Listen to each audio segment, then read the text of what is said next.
Here we go. It's Friday, April 24th, year of our Lord, 2026. Producer Eli's favorite day, and you are locked and loaded.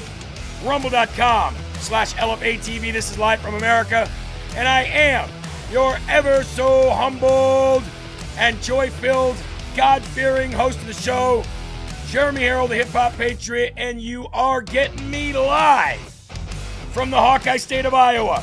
But let me bring in my co-host, my producer, my sidekick, Producer Eli.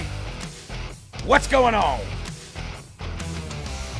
Not too much. Planning on a nice little weekend. Might have a cigar, maybe a little bit of bourbon. Gonna do some shopping. Might go to Bed Bath & Beyond. I don't know, Jeremy. I don't know if I'll have enough time. But anyway, we need you to hit the rumble button, hit the share button, because we got a lot of news to get to. So let's get to it, baby. Hey, man, that was good. You didn't even fumble your intro. Coral Reef is in the building. Says I love you guys. Great guy Gary. Is there a greater? DC Nice NH is in the building. Chaps 169. Deb Pollen. Peaches. Millions of peaches.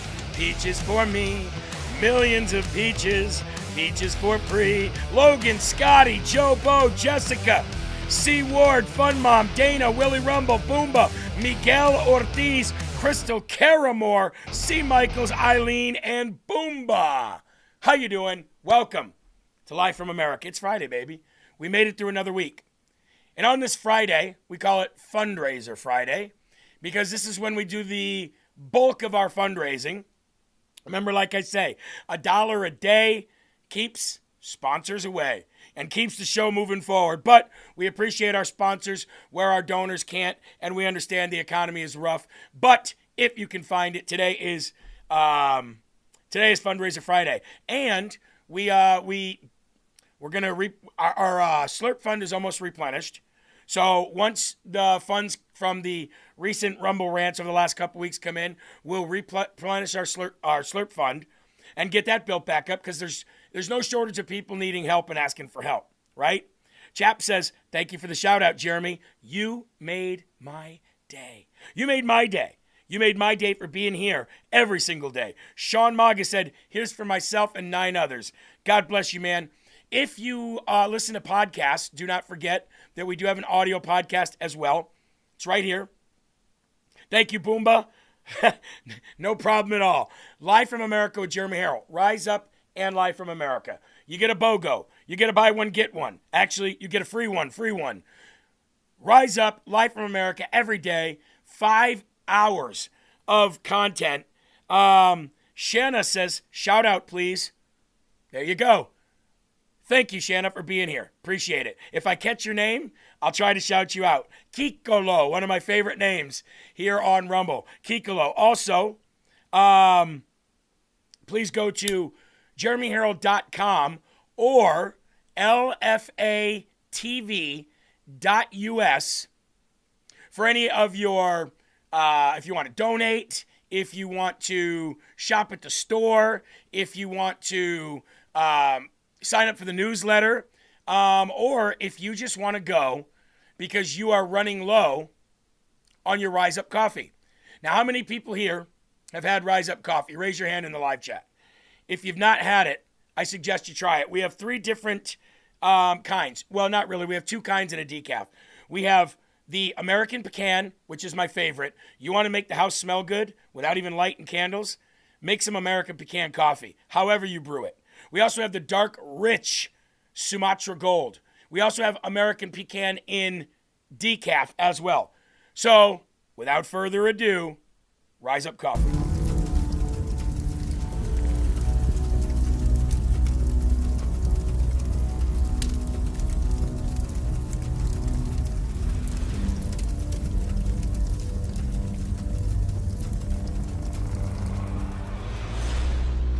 In the long history of the world, the struggle to survive has been a constant. The human spirit has been frequently tested. Every man has had his own struggle. Every man has made sacrifices. And every man has been pushed beyond their limits. Survival is crucial. The desire to be prepared has never wavered.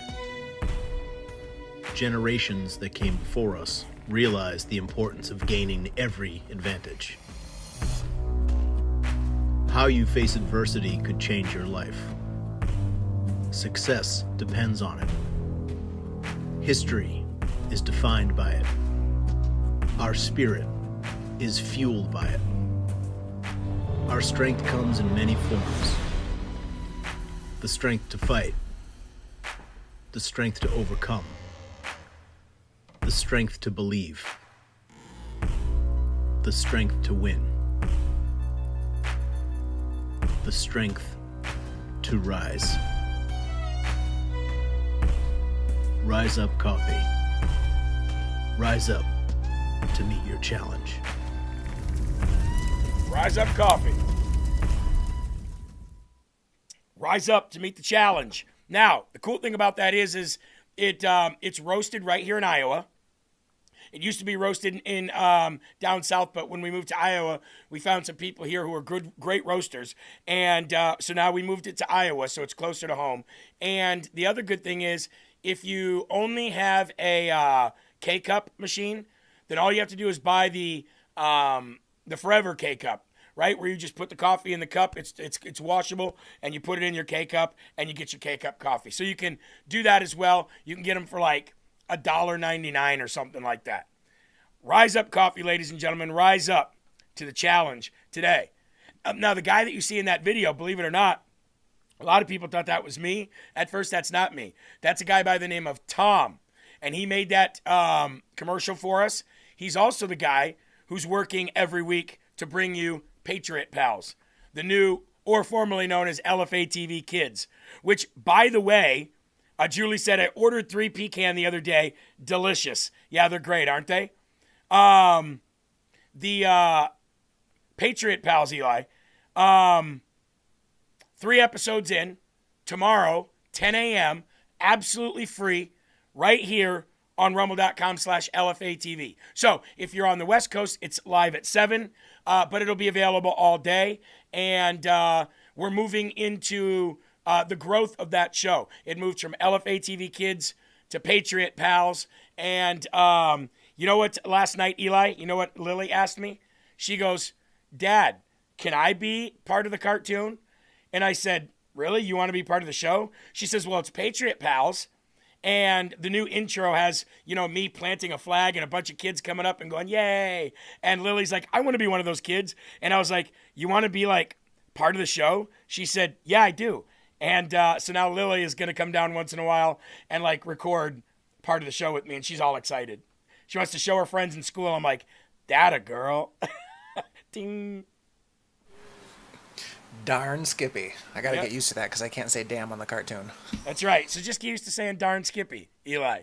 So remember, tomorrow, 10 a.m. Eastern Time, Patriot Pals, the new name, and officially episode 2, but actually episode 3 if you count the pilot. Okay? So do not forget, if your kids did not grow up like we did and watch cartoons on Saturday, now they're going to be able to get up and watch this cartoon. All right? Use it for questions and answers. Well, that's what we planned on doing. And even doing a little podcast with me and her to answer questions and talk about how, we came up with the shows. So I'm really excited about that. And it's something it's for her age group anyway, right? So anyway, Hollywood, Eli, calling for Donald Trump's administration and people who work for him to be tried for treason when he's gone. Molly Ringwald. Remember her, right? Molly Ringwald from The Breakfast Club, right? Claire. Remember her? Yeah, she's out there, irrelevant as all get out. I'm calling for treasonous charges to be brought on President Trump. I'm calling for treason on you for bad acting. I mean, first and foremost, you're an actress. Shut up. You're not some kind of political... I'm so sick and tired of actors calling for political action. You're an actor. Secondly, I know that you have a problem with all these 80s movies that were, male chauvinistic and the women were so stereotypical, blah, blah, blah, blah, and you won't let your kid watch it. But you kept the money, didn't ya? Yeah. If you really want to put your money where your mouth is, Molly, give the money back and really show how much you feel about it. Yeah, not so pretty in pink, right? Anyway, here she comes. I want to give a big shout out before we go to the donors this morning. Rosebud, midterms bound, with a whopping $100. 99 other people she just covered. And, of course, Kikalo, Boomba, and Sean Maga. You guys, very much appreciated. And Echo Bella says you guys rock with a $21 donation. God bless you, Echo. Here she is. Not so pretty in pink herself. I don't spend a lot of time doing this, talking to Good, you. because you don't know what like you're talking this, about. Unless I'm, I don't know, recommending a foundation or TDS. or telling you to get your kids vaccinated against meningitis. But I feel like I can't stay silent, and neither should you. Yes. There's something horrible going on in our country right now. And we What? have one of the greatest countries in the world. And I've always been so proud to be an American. But right now, Not now. this is a fascist government.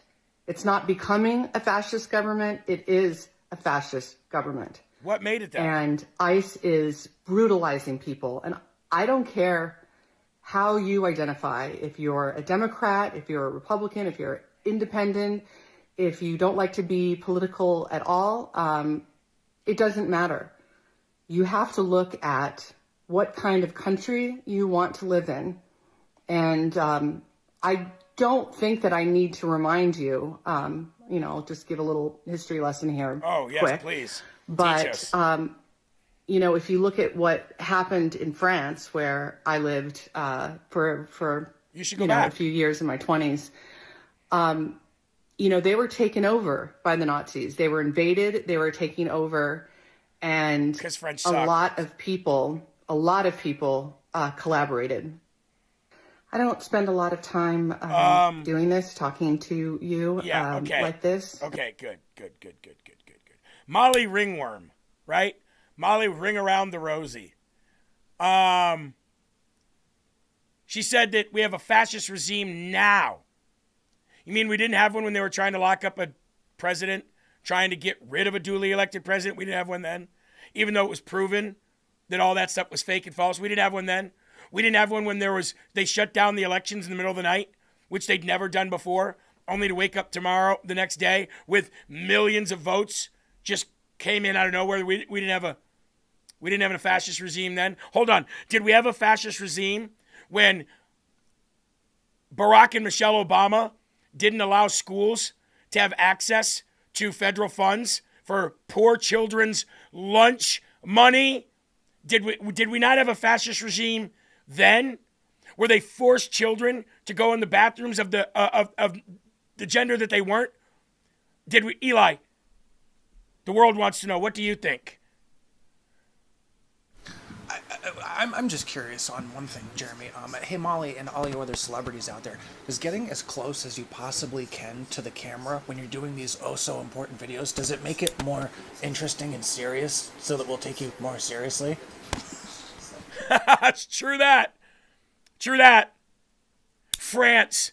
They took over France. My kids could take over France. The elementary school in the town that I live in could take over France. France gives up in wars they're not even in.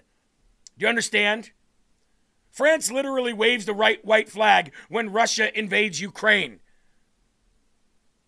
Since there's a ring around the toilet, Eli, might as well flush Molly a ring around the toilet. Darn Skippy. There he is. Darn Skippy. Hey, Eli, she said ICE is brutalizing people in the streets. If I owned a bar, ready for this, guys? Ready for the joke of the day? If I owned a bar, Eli, I would have a special. Do you know what that special would be? It would be called the Renee Good. Do you want to know how that drink is made? 2 shots with ice.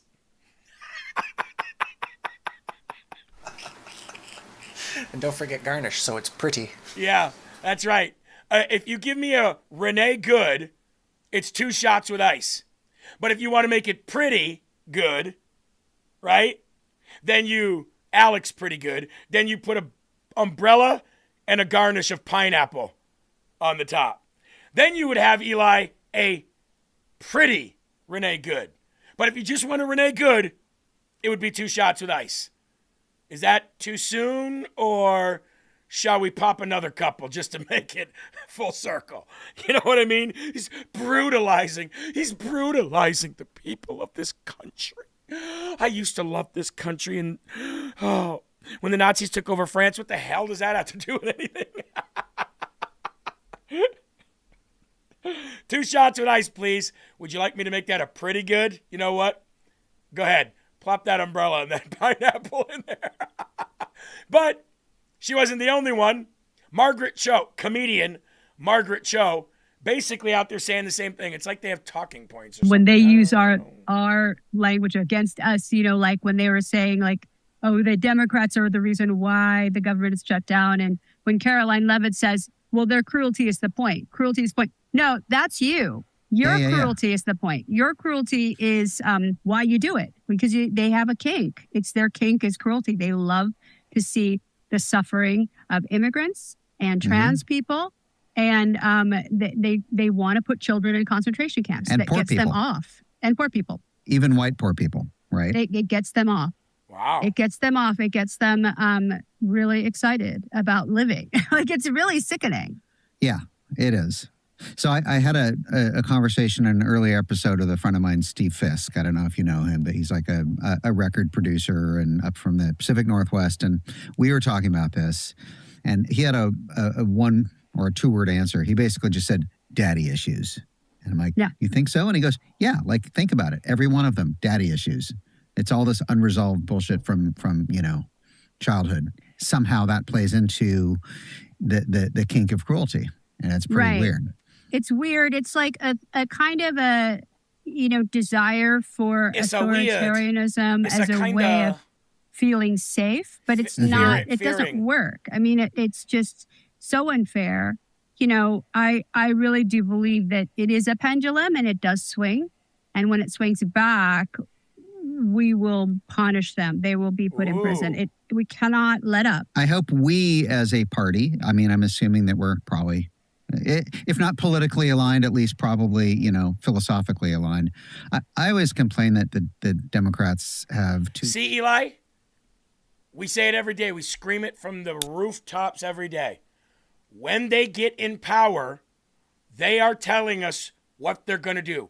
All these people that we want to lock up, if we don't, they're going to come back and they're going to lock all of us up. Trump supporters, Trump officials, all of them. They're going to pack the Supreme Court. They already said it. They're going from 9 to 13 Supreme Court justices. They're going to add 4 liberal judges. They're going to add D.C. and Puerto Rico as states so they get more representation. They said they're doing this. If a murderer says he's going to murder your family, you believe that murderer is going to murder your family. So you would think, logically, you would take steps to make it so that doesn't happen. So, again, the importance of locking these people up now and the Save America Act saves America and makes America great again. Just does. And you want to know something? These people are our enemies, right? What does the Lord say to do? What does the Lord say to do for your enemies? Well, here's how I take it. Pray for your enemies means pray for them to be saved. And if they are unsavable, then pray for justice and the wrath of the Almighty God to come down upon them. You think that the wrath of being in hell and the gnashing of teeth is bad? Wait until you fall into the hands of the living God. There is no wrath like that. There is no fear like that. So I'll pray for them to be saved. But if they're unsavable, then I will pray for their justice to be swift and mighty. Please bow your heads. Our Father who art in heaven, hallowed be thy name. Thy kingdom come, thy will be done, on earth as it is in heaven. Give us this day our daily bread, and forgive us our trespasses, as we forgive those who trespass against us. And lead us not into temptation, but deliver us from evil. For thine is the kingdom, and the power, and the glory forever. In Jesus' name we pray, amen. You know, sometimes that deliverance comes in the way of God using people like us to rid this land of evil. Just so you know.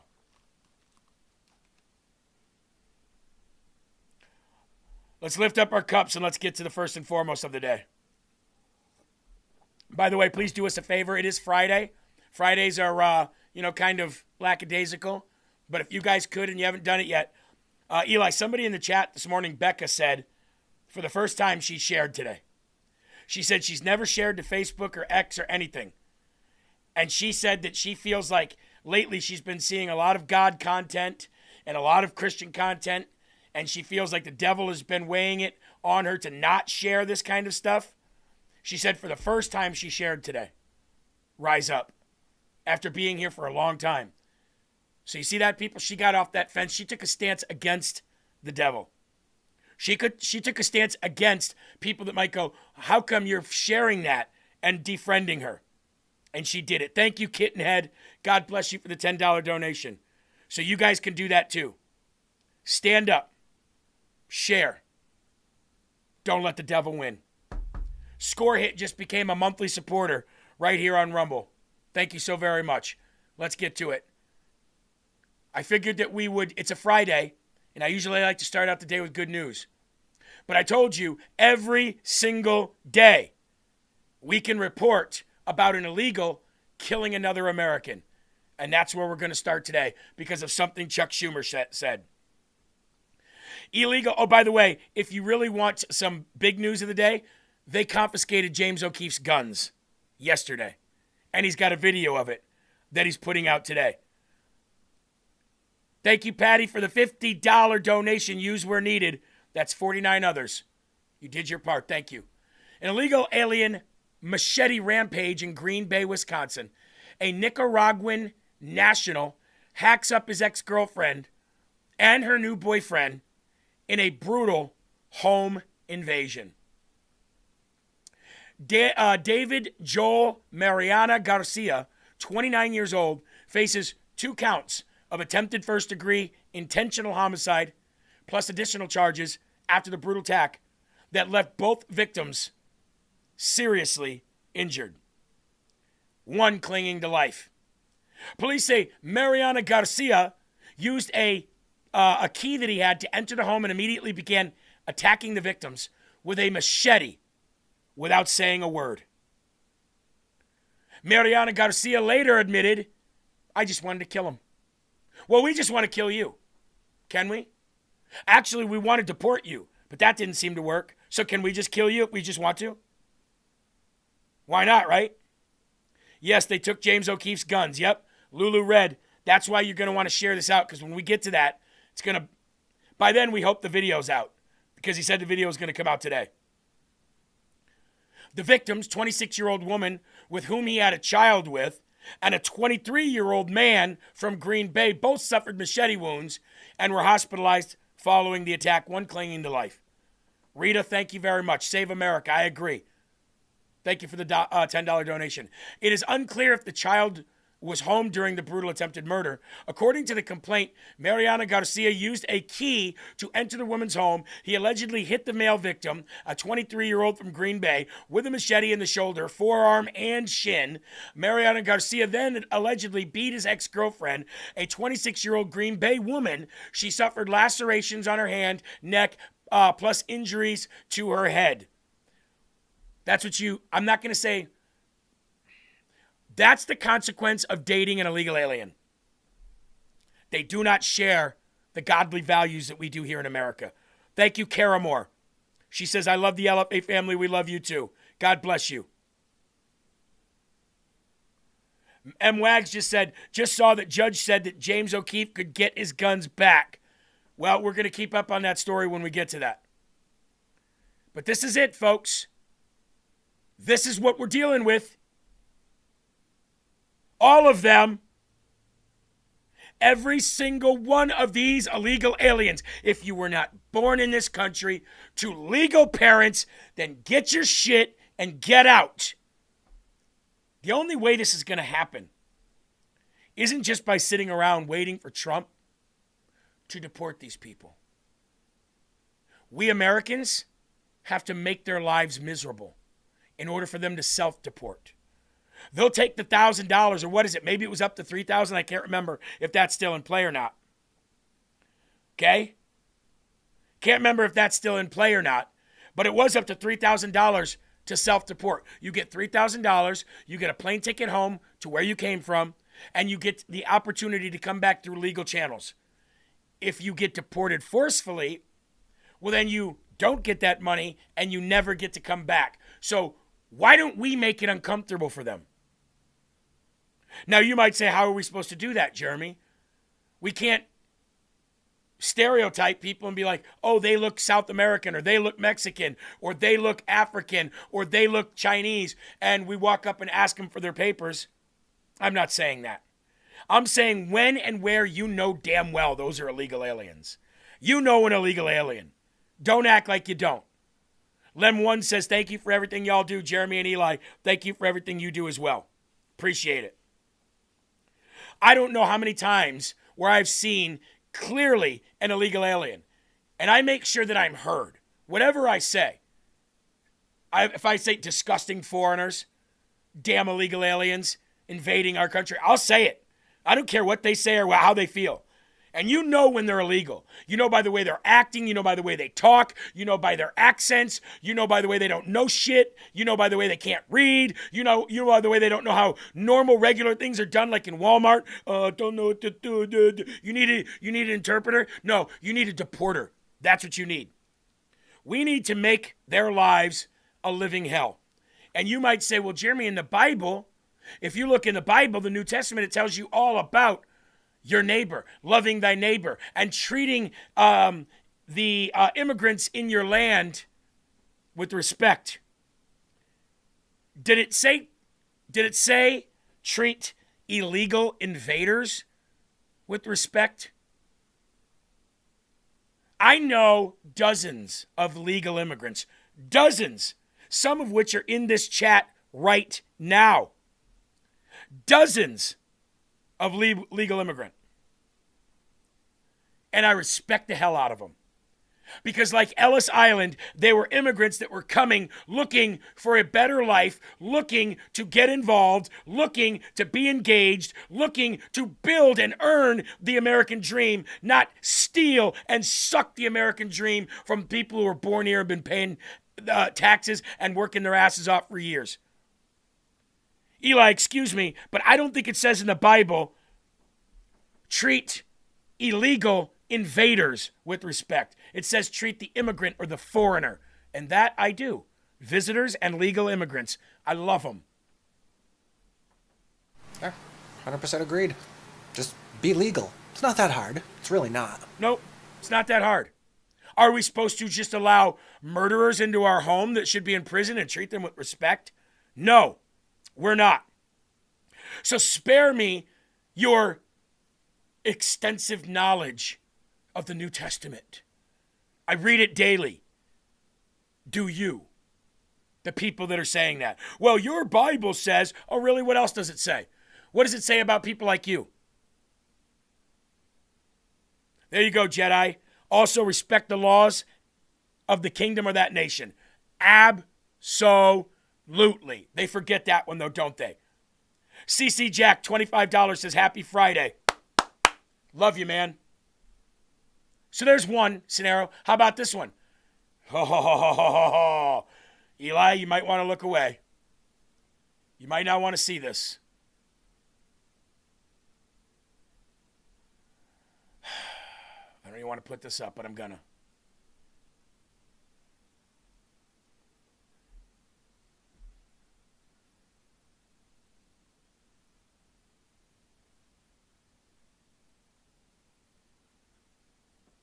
See that? See that child? You know what that is on that child's face? Besides abuse? Bite marks. Bite marks and gouging.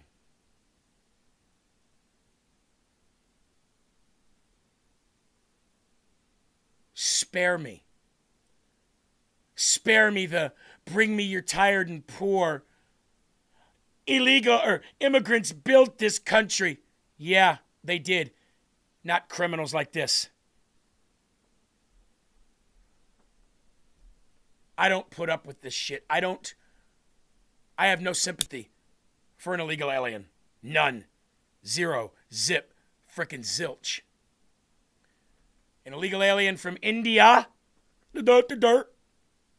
has been arrested in San Antonio, Texas, after he emerged from the woods at a spot of park and randomly punched a mother in the face and began biting her 3-year-old daughter's face and scratching it. Like a friggin' animal. The mother described the unprovoked attack as being like a scene out of a horror movie. You think? The suspect, 24-year-old Atharva Vyas, was arrested on the scene Saturday afternoon after the brave bystander physically restrained him until the San Antonio Police Department arrived. According to the police reports and the court records, Vyas approached 27-year-old Gabriela Perez while she was at the park with her family. Vyas grabbed her by the hair, punched her in the face, causing her to fall and drop her 3-year-old daughter.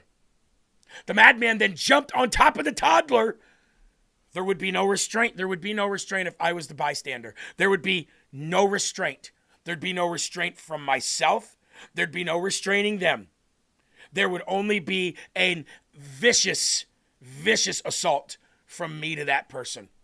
So vicious, in fact, it might be more vicious than the attack on the child. I'm not kidding. The madman then jumped on the toddler and began biting her face, causing serious injuries, including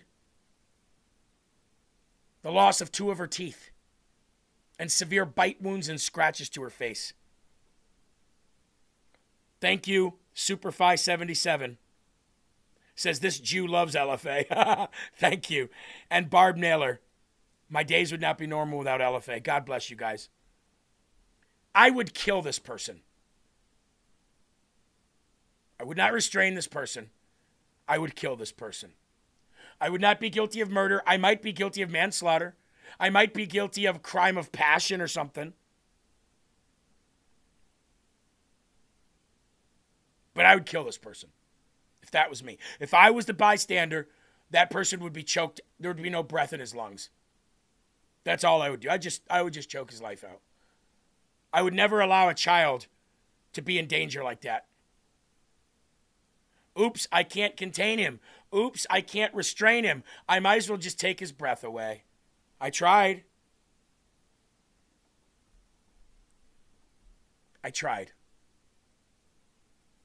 He tried poking her eyes out with his thumbs.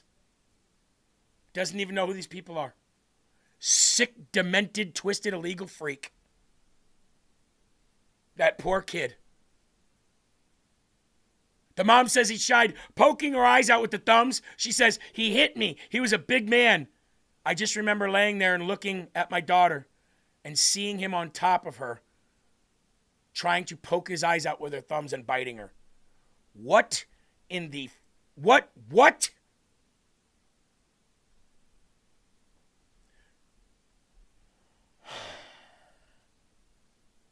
Let's go to local news. KSAT. A random attack at a Southside park over the weekend has a San Antonio mother in shock. Her 3-year-old daughter is recovering tonight from wounds from a total stranger. It all happened Saturday at a spot of park while Gabriela Perez and her family were fishing. That's when a man appeared out of the woods and began punching Perez and grabbing her by the hair, causing her to drop her daughter. That's when it is said the attacker started biting the little girl's face. Perez says it was a scene out of a horror movie. I think whenever he was like, everybody was already there, I got up and I was like, this is a zombie movie. Like, what the heck?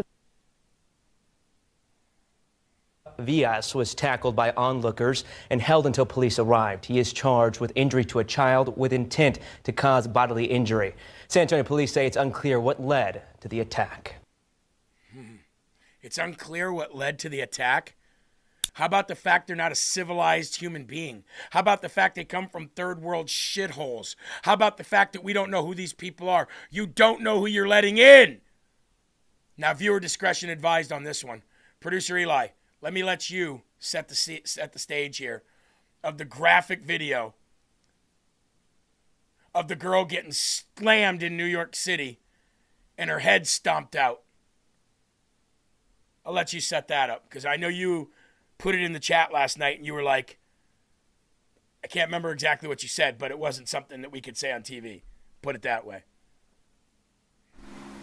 As PG as I can possibly get about it. It's not going to be too horrible, but earmuffs, kids. The scum-sucking shitbag you're about to see is some scumbag illegal who decided they were going to hit on a girl. They were going to ask for this girl's number. Now the girl says, no, you can't have my number. Quite frankly, I feel like she should have just given him some bum number, but she said no and she stood her ground. Then he wouldn't let her go. He wouldn't let her leave the area. No, you stay here. No, scumbag. So then he starts pushing her around. And then he picks her up and body slams her to the ground. But he didn't stop there. He took his big, stinky, homeless, illegal scumbag shouldn't be in this country foot and stomped on her head. Jeremy? Viewer discretion is advised. Don't talk to me about right? I sit down, smack the shit out of you right now, right? Do it. No, you stand right here. No, you stand right here. You stand right here. Oh no, she got your pussy. Let's go to word? You got pussy.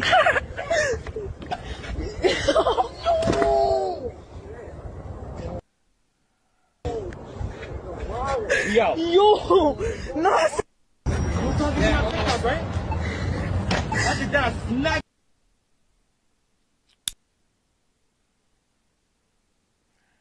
The victim suffered a serious concussion, was hospitalized.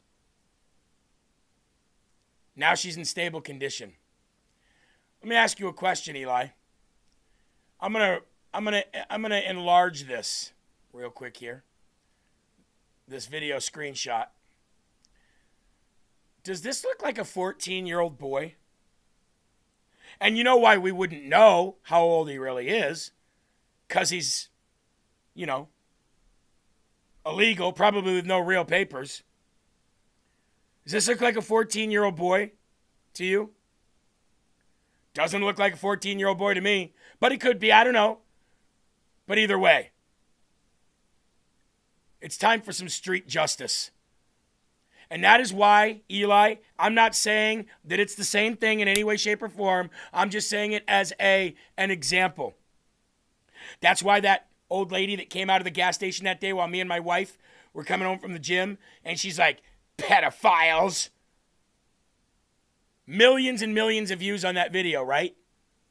Hundreds of thousands of people in there telling me I'm in the wrong. You should have just let it go.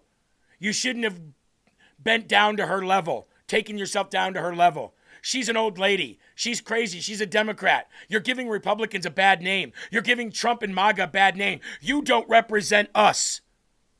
I could say the same thing about them. I don't give a damn if it's an old lady, a white old lady. I don't care if it's an illegal alien. I don't care if it's a Democrat, fat Democrat, short Democrat, tall Democrat. I don't care if it's a progressive, a communist. I don't care if it's a socialist or a Muslim. Street justice doesn't happen anymore, and it's about time for the regular people to start standing up and saying, I don't care if I get fired from my job. I'm not working sitting next to some scum-sucking illegal alien. I'm not working with a bunch of Democrat people who want to kill babies and eradicate America. That's where I'm at, dude. That's where I'm at. Yep. And to the scumbag bystanders who recorded it going, yo, dog, yo, I can't believe it. May you burn in the deepest recesses of hell as well. Yep. The Bible tells us to hate evil, right? These people are the embodiment of evil. These people are the embodiment of evil. Until or unless they are saved. Until or unless they are saved, I hate these people.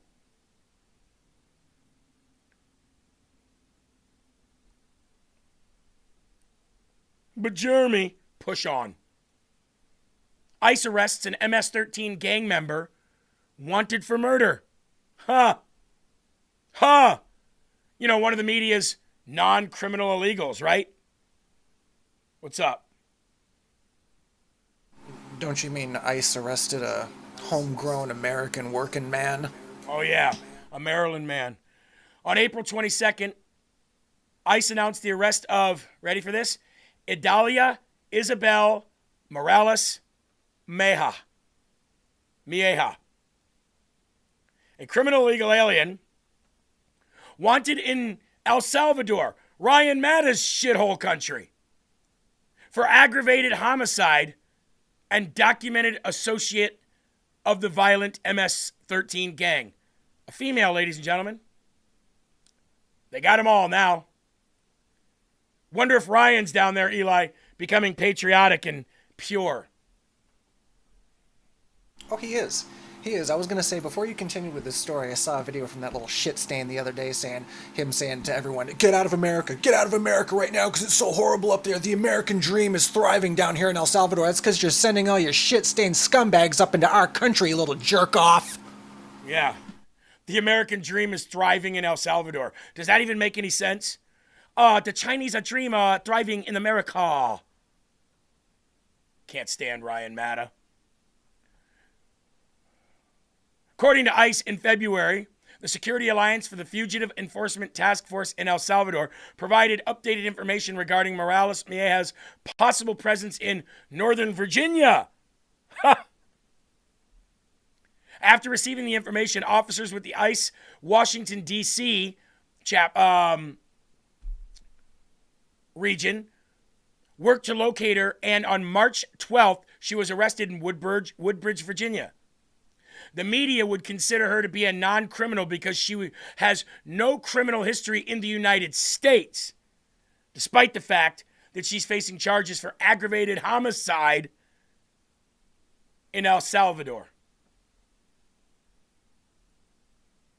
So because they don't commit crimes in the United States of America, the left considers them non-criminals.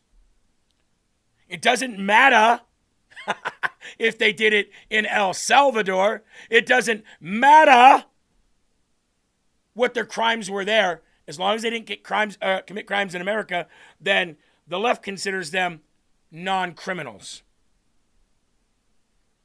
Meanwhile, Rhino John Cornyn and his team forgot to delete a YouTube video promoting amnesty for illegal aliens. Left it up for the world to see as the Texas runoff looms, and now it seems that Ken Paxton is quite a bit ahead in this race with John Cornyn. It looks like he's up, in some cases, up like 8 points on John Cornyn. I hope he beats the brakes off John Cornyn. I can't stand John Cornyn. Check this out. El senador John Cornyn. El senador Cornyn ha luchado para detener el tráfico sexual, especialmente a lo largo de la frontera. Él apoya la reforma policial.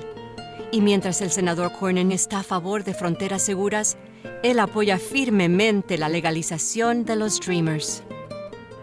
I'm John Cornyn, and I approve this message. Lucha para todo Texas, ¿ah? Me llamo John Cornyn, lucha para todo Texas. ¿Verdad? ¿Sí? ¿No? ¿No habla español? I have a hard time believing that he does too. 0 likes. 1,285 views. Donald Trump, John Thune has already told you what he plans on doing. Right? John Thune has already said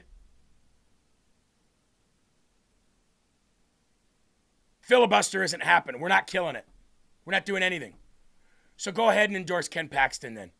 Stop using the fact that you could endorse John Cornyn if John Thune does something. John Thune isn't going to do anything. Stop having faith in the scumbag. President Trump, endorse Ken Paxton right now. Let Ken Paxton win. And then say, anybody else I can screw up for your little rhino establishment, John Thune? Anybody else? I don't know what President Trump is waiting for, to be honest with you. Look, I wouldn't even endorse John Cornyn, if John Thune said, all right, endorse him today, and I'll put it to a vote to kill the filibuster. I'd say too late. Donald Trump has already signed 2 executive orders about the midterms, and he's going to enforce them. He's going to enforce them so that the votes come in and the votes are done. Remember how the votes came in and we couldn't redo the votes, right? Even the Supreme Court said the election's done. Donald Trump is going to make sure that illegals aren't voting one way or another. He's already said it. He just signed another executive order yesterday about it. He's going to make sure that because of Virginia, mail-in ballots are not going to be a thing in these midterm. And and he's going to make sure that he has enforcement there to where if these people try to count these things, he doesn't allow it. And then the election's going to be done, and then it won't be overturned. Oh, well.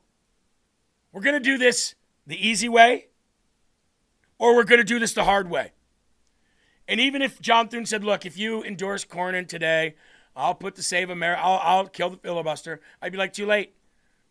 Too late. And I'm going to rally people to get rid of you. You know that there's talk in the Senate, I heard yesterday, that there are a growing number of senators who are getting ready to oust John Thune. It's happening. It's starting.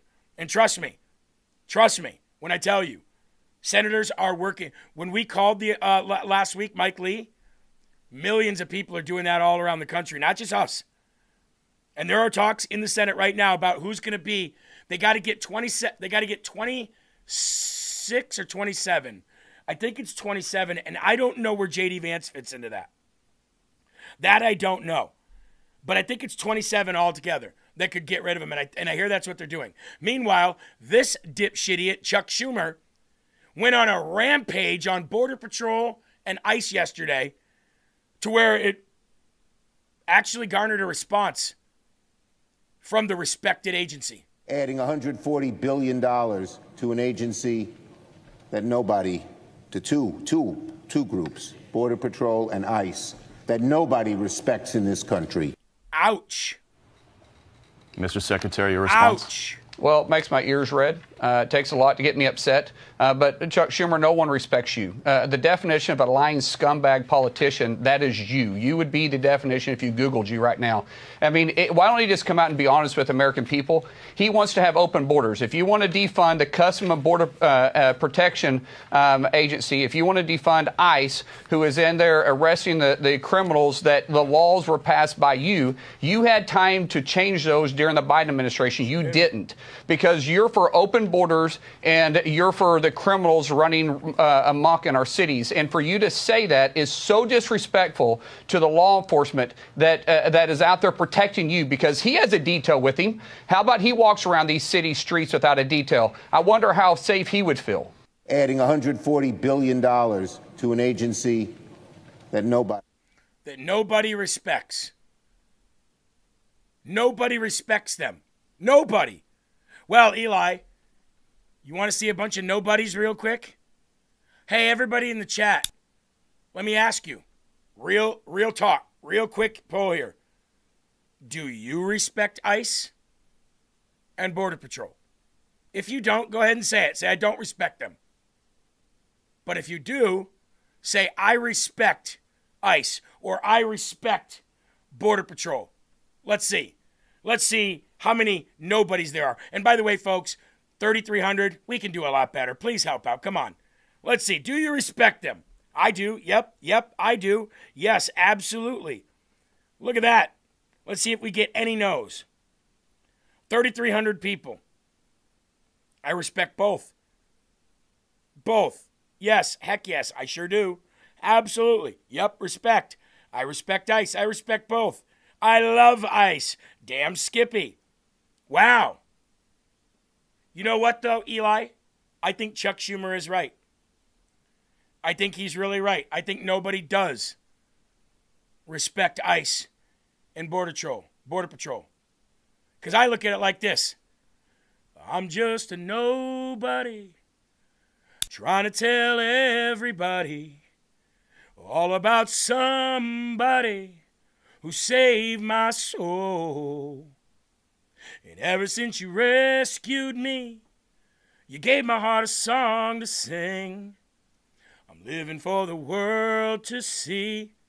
Nobody but Jesus. I guess he's right, Eli. Nobody does respect Border Patrol and ICE. Because I'm just a nobody trying to tell everybody about Jesus.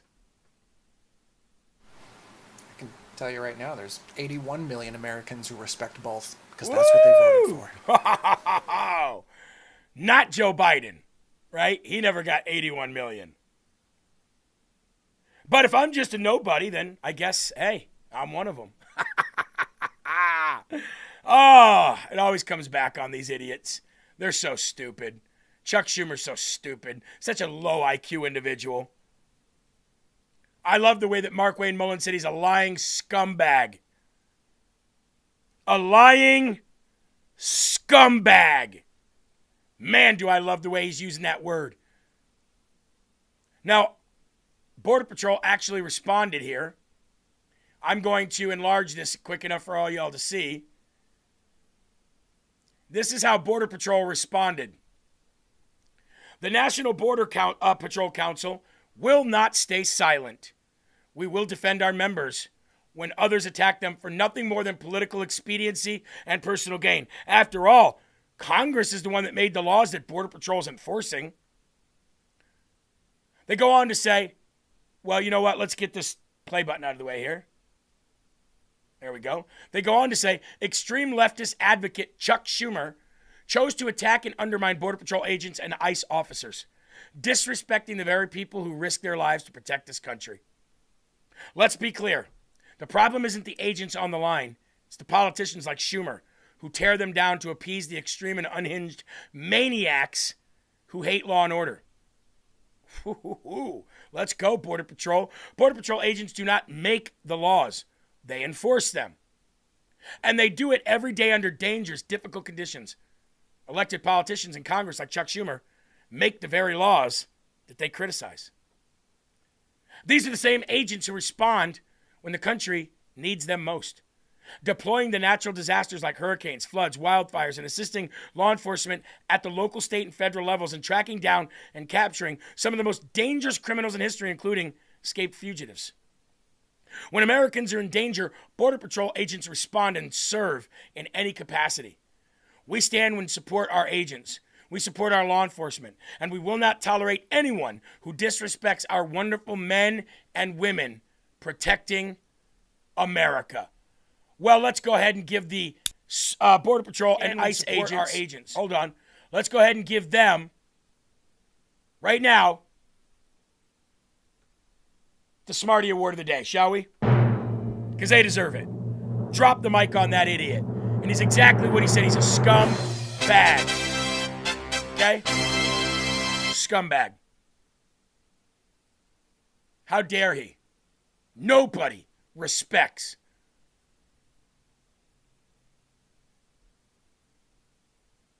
I can't stand him. Donald Trump chimed in as well. When Donald Trump chimes in on True Social, let's go to Donald Trump's True Social post here.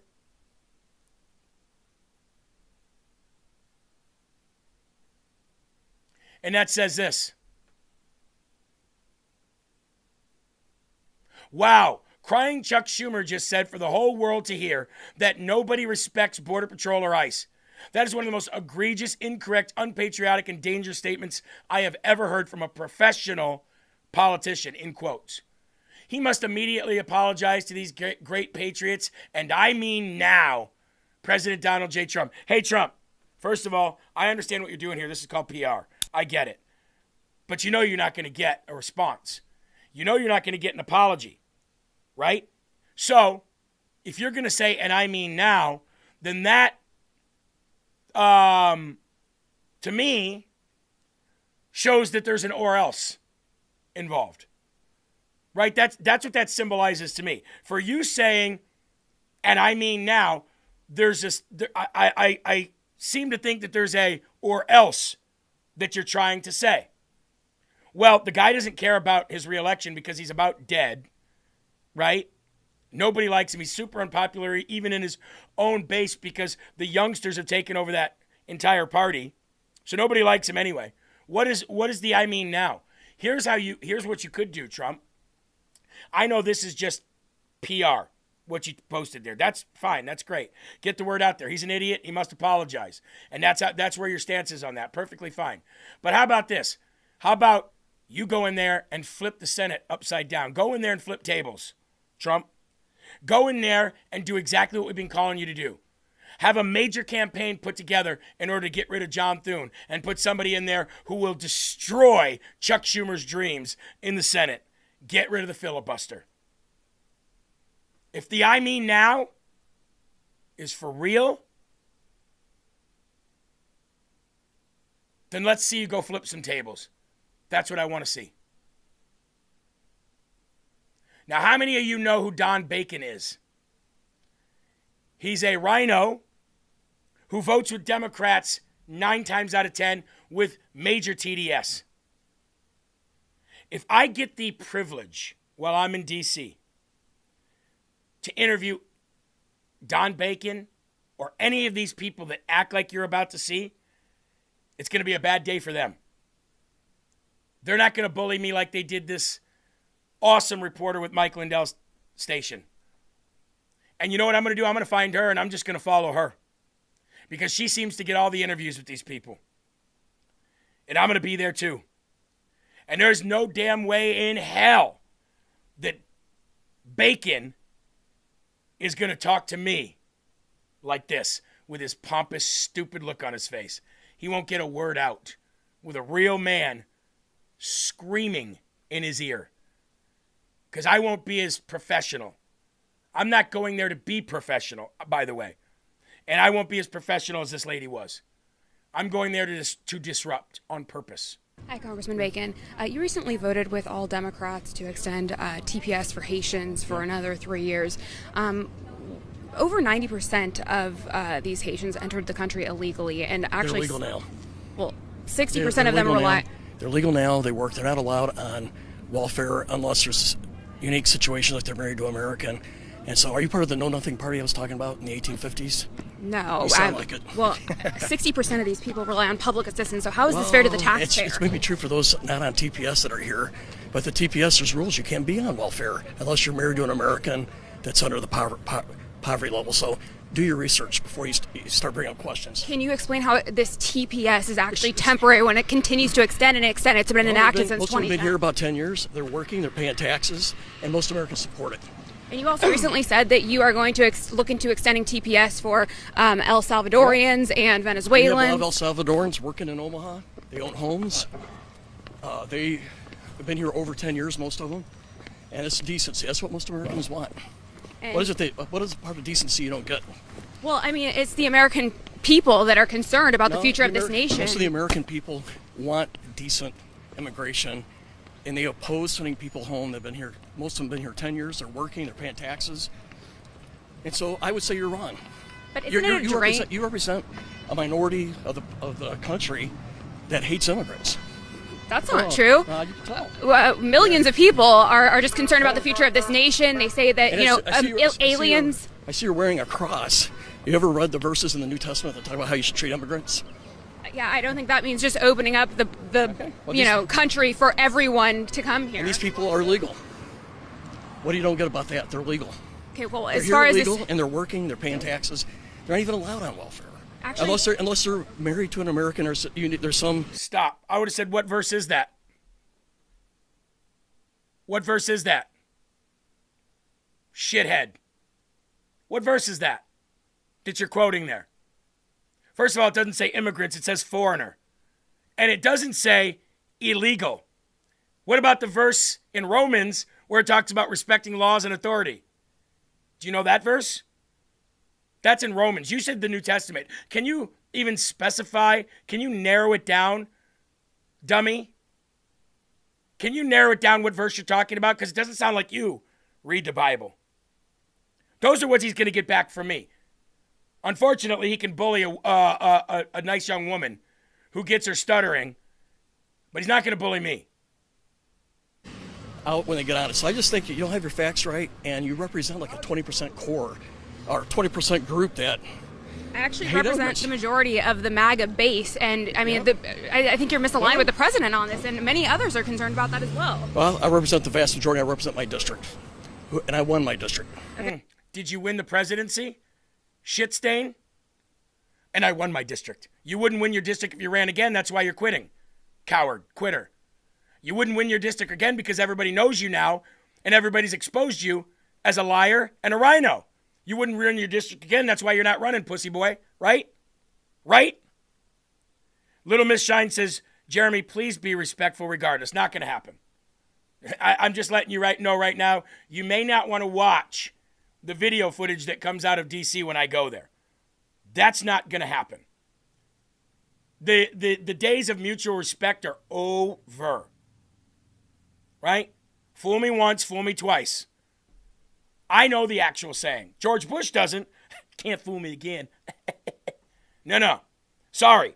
I know what you're saying, and I respect what you're saying. I'm not being rude to you. I'm just telling you that's not going to happen. I'm not going to go to D.C. to be respectful to people who shit on my nation. Okay, so as far as the amnesty bill or the Dignidad bill, because it's actually titled in Spanish. Amnesty, so you are a hardcore anti-immigrant person. Wow, but please start reading the New Testament every day. It maybe do you well. I do. Thank you very much, Congressman. Yeah. Please start reading the New Testament every day. It might do you well. Which verse are you talking about? Look at him there with his... He's got that same smile and that same smirk on his face as Ilhan Omar. And I should be respectful to this? That'd be like asking the Israelites under King Saul to be respectful to the Amalekites who were performing witchcraft and demonic rituals on civilizations that they were taking over. Please be respectful to the Amalekites. I couldn't do it. I just could not do it. Producer Eli, I know you wanted to chime in here? No, I'm sorry. I was working on something else. I was just trying to catch your eye for. Oh. What were you trying to catch my eye for?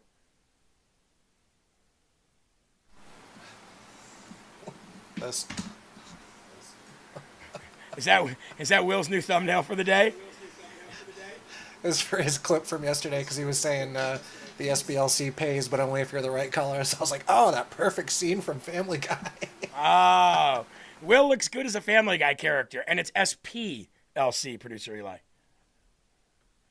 He does. He does look good. He is, however, the wrong color. Sorry, Will. You heard what I said, right? It's not SBLC. It's SP. Not Southern Black, Southern Poverty.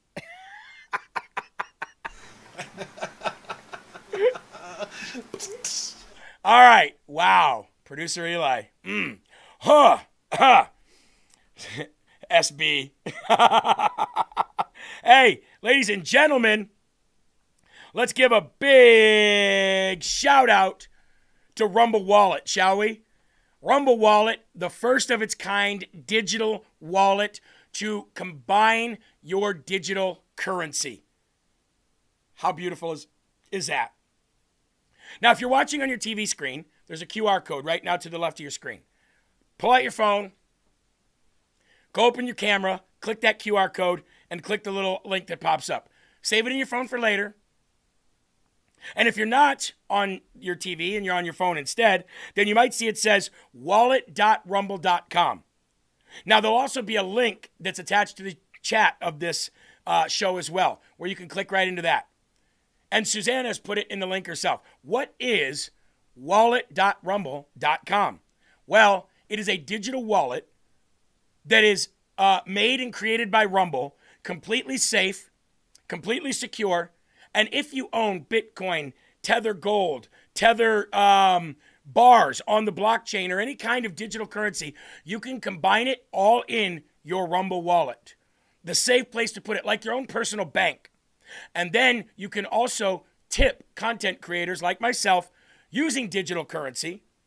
And then my digital wallet, which I have because I downloaded it, starts to increase. You can give people gifts through that way as well. You can send them money through that way. Same way you do Venmo or any other stuff. But this way, it's 100% yours. 100% yours. When you donate to somebody, it's 100% theirs. No middleman. Just pure, free, safe, and secure Rumble wallet. A digital bank for your digital currency. And why not do it with Rumble? So, ladies and gentlemen, right now, go to wallet.rumble.com. That's wallet.rumble.com. Or download the QR code right now. Click it, or go to your app store, Android or Apple, and download it.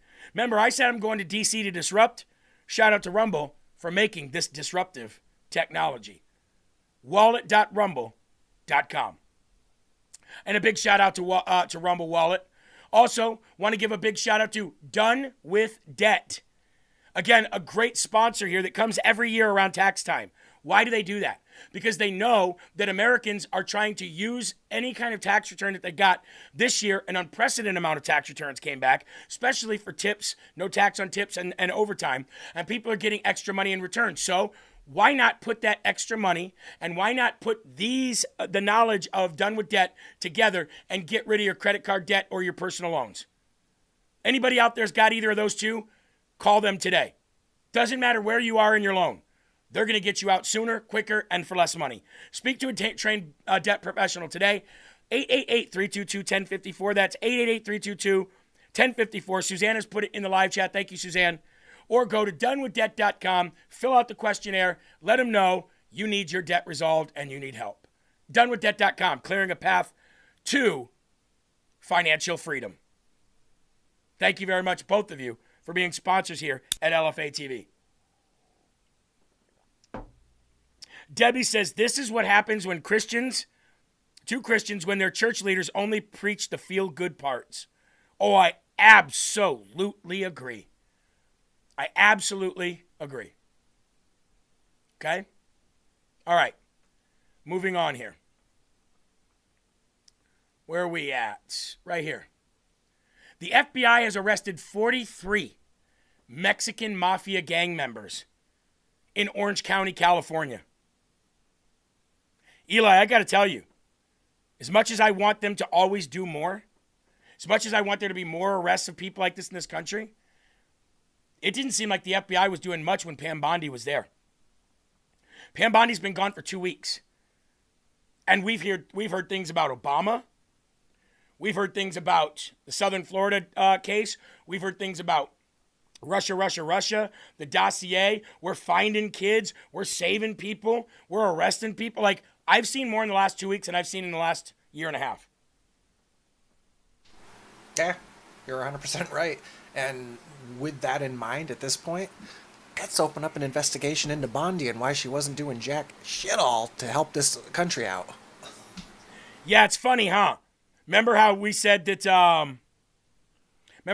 Pam Bondi was fired, and everybody's like, she wasn't fired.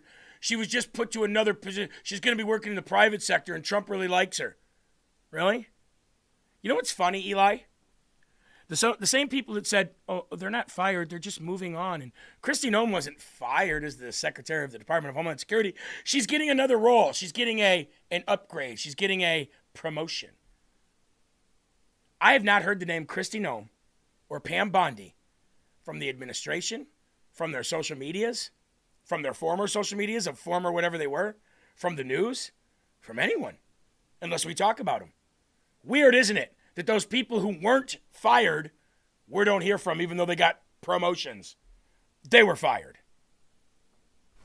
Yeah, because let's call a spade here. Where they were in the positions that they had was infinitely better and wherever they are now, more impressive than being kicked down to the private sector. Yeah. Thank you very much. Yeah. Although the private sector is somewhere I would rather work the rest of my life. If you get a role like AG or you get a role like Secretary of Department of Homeland Security, that role isn't supposed to be meant for like 365 days, unless you're the acting. the idea is you're going to be there for the entire administration. So, you know. Old Dog says Christine almost shot out of a cannon. Absolutely. According to the feds, the gang members committed various crimes such as kidnapping, extortion, trafficking, drugs, running gambling businesses, and murder. 43 of them.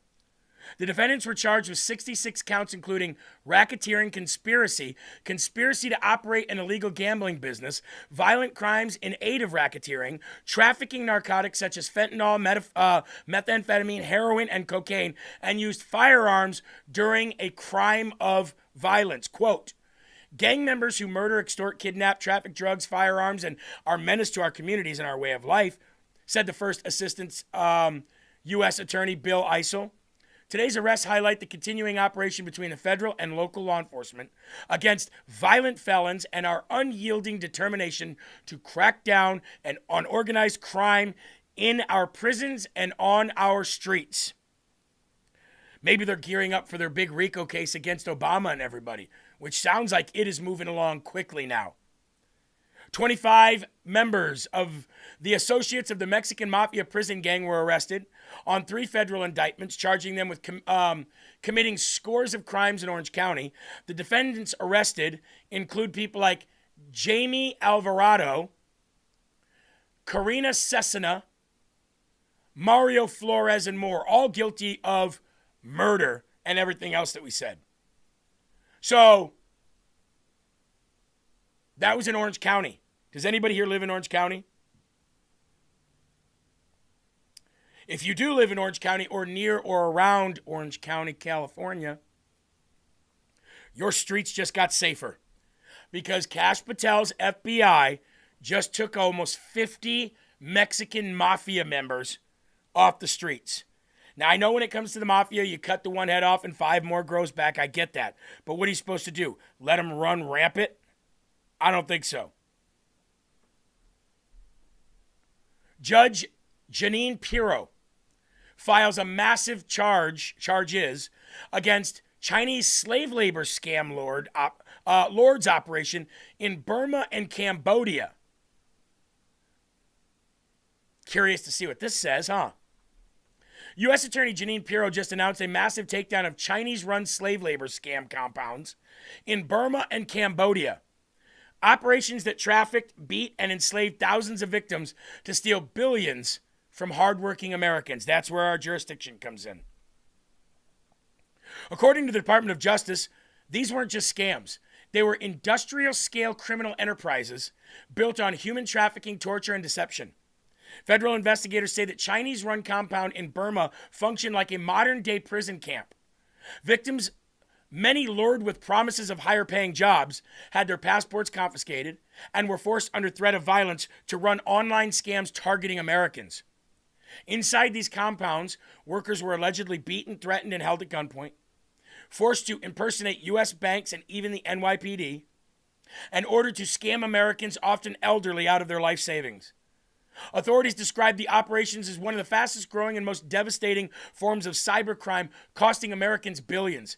The DOJ's newly launched Scam Center Strike Force is already delivering results. $700 million in cryptocurrency seized, tied to fraud operations, 503 scam websites shut down, a Telegram channel dismantled that was used to lure victims into labor camps. Eli, we never heard any of this stuff under the Biden administration. You know what we heard? FBI puts these people on a fly list that came to a school board meeting. FBI puts these people on a fly list for being in January 6th. FBI is arresting people for being geo-tracked where they were near or around D.C. on January 6th. FBI puts old people in prison because they stood outside of an abortion rally or stood outside of an abortion clinic and protested silently while praying. That is the stuff we heard under the Biden administration. You got to give it to the Kash Patel and his FBI. At least under this FBI, we're hearing about most dangerous wanted people off the streets, Mexican mafia off the streets, big cybercrime rings found in Cambodia and Burma that are scamming billions of dollars off Americans. They're found and they're locked up. It seems like law enforcement's doing its damn job. Now we just need the big kahuna. We need the big tuna, and that is the Obama stuff. Yeah, true. The only problem with all this great stuff being done is, of course, the left is fighting back, saying, I bet they would take that video of that scumbag who took the girl and body slammed her and stomped on her head. Well, that's something that they're, is normal in their country, and who are we to blah, blah, they're just defending everything they possibly can, no matter how heinous it is. But it is getting done, at least. Absolutely. Now, James O'Keefe. I have two videos to play for. I have a video to play for you, and I have some stuff to report for you. Okay? Yesterday, James O'Keefe said that his guns were confiscated. I will actually read to you exactly what he posted. The police just came to my office and confiscated all my guns, or all my firearms. This just happened. And when he did that, he posted this, which was the West Palm Beach. It's sideways. The West Palm Beach Police Department looks like the order, or maybe even some kind of a business card or something. Has the case number. Oh no, it's the there it is right there. Has the case number on it, the information type, the report date 4/23 of 26. This is what they left for him. And he says, this just happened. Footage will be released tomorrow. Well, we have that footage. So we're going to go to that footage now for you. And then we're going to give you an update on that. But they did come. They did confiscate his weapons yesterday. This all has to do with the former Project Veritas employee filing a domestic restraining order on him, which is weird. But here we go. So we keep walking all the way back.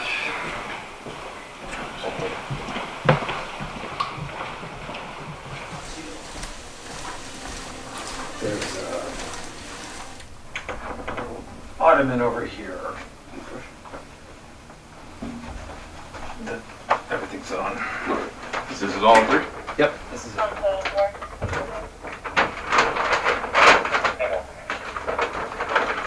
Clear it down. I got that.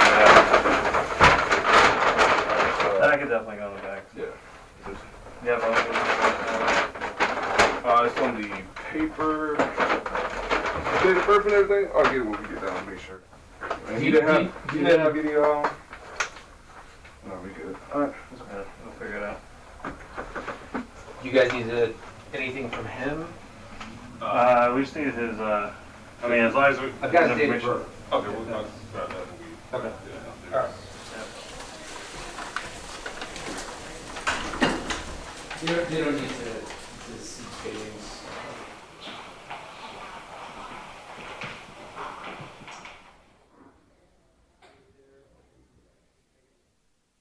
So there you go. Then James O'Keefe came out with this 1 hour ago. This was posted. Judge Marie E. Maddow has overturned the firearms prohibition placed upon me in the state of Florida. Order forthcoming. At a hearing in Miami this morning, the judge, Maddow, stated, Mr. O'Keefe, you are free to pick up your firearms in West Palm Beach at the sheriff's office. So, what do we have here? What do we have here? Is this proper? Should they have done this based on a restraining order? Well, I do know in a lot of states, if you get a domestic violence charge or some kind of domestic charge at all, you don't need a felony. They can take your guns.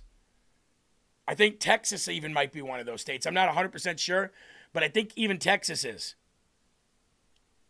Somebody from Texas, can you confirm or deny that claim of mine? But I'm pretty sure if you get a domestic violence or any kind of domestic charge, or even while it's pending, then in a lot of states they can take your guns, which is absolute bullshit. They shouldn't even be able to take your guns if you're a felon. Thou shall not be infringed. The amendment that was made to that says that they can take your guns if you are a felon is against constitutional law. And I don't know about you, but the last time that I read the founding documents, it said Any law that is made contrary to what is in this document is null and void. So, in most states, you don't even need to have a felony to have your guns taken away. As long as somebody can accuse you of domestic violence, even if you are innocent. No gun should be taken from anybody at any time. Now, I know the Constitution doesn't say this either, but you have to use common sense when it comes to this stuff. Should a 5-year-old have a gun? No. Should a mentally insane person have a gun? No. Now, you might say, well, no, Jeremy, you said shall not be infringed. Well, I'm pretty sure the Founding Fathers had common sense. And common sense would tell you that certain people cannot be, you can't put a kid behind a car, and you can't put a 101-year-old deaf-blind person behind a car either, right? But at the same time, the Founding Fathers knew that if the government got too big, it would find ways to disarm its citizens, and in that process would disarm the entire country, a little by little by little by little. And we let it start happening. Martha Stewart can't own a gun as of right now. Donald Trump can't own a gun as of right now. Unless you have went through the process to get your gun rights restored, which is in most cases a full pardon from the governor of the state that took your gun rights away from you, then you lose them for life if you've got a domestic charge or a felony charge. But what, isn't that double jeopardy? Aren't you punishing me for the same crime after I've paid my debt to society? What about double jeopardy laws? Now, I believe double jeopardy laws says can't be tried twice for the same crime. But what about punished forever for a crime that you've already paid your dues to? And how about this? Because the fact that they know they can take away your guns for felonies, doesn't that incentivize them to give felonies for everything, like spitting on the sidewalk even? I'm glad James O'Keefe got his guns back. Absolutely. But should they ever have been taken in the first place? Does he have a lawsuit because they violated his rights? I mean, let's face it. If they silence you from the First Amendment and don't allow you to speak once, isn't that a violation of your rights? If they go and violate the Fourth Amendment right by using a faulty warrant to go into Mar-a-Lago and sniff Melania Trump's underwear, isn't that a violation of rights? One time is too many. One time is too many.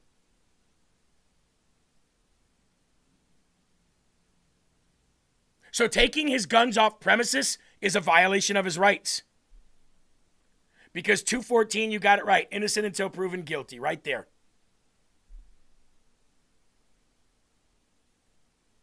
Let's move on. I'm glad James O'Keefe. Look, do you know who they target? People that are exposing them and that are over the target.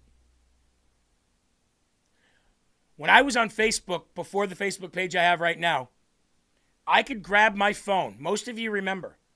I could go, I want to go live on my phone.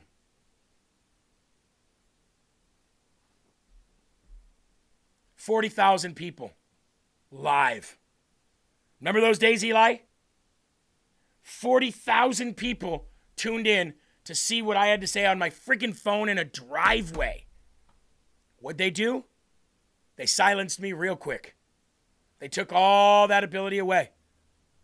Every single bit of it. Took it all away because I was over the target. They silenced me. They sent the FBI to my door to intimidate me. They sent the FBI to my house to intimidate my wife and kids.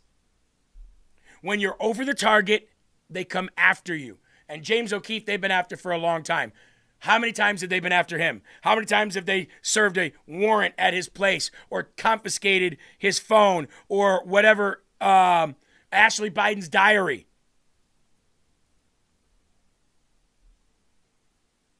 When you're over the target, they knock you down or put you in jail. They knocked me all the way down to what? What are we at?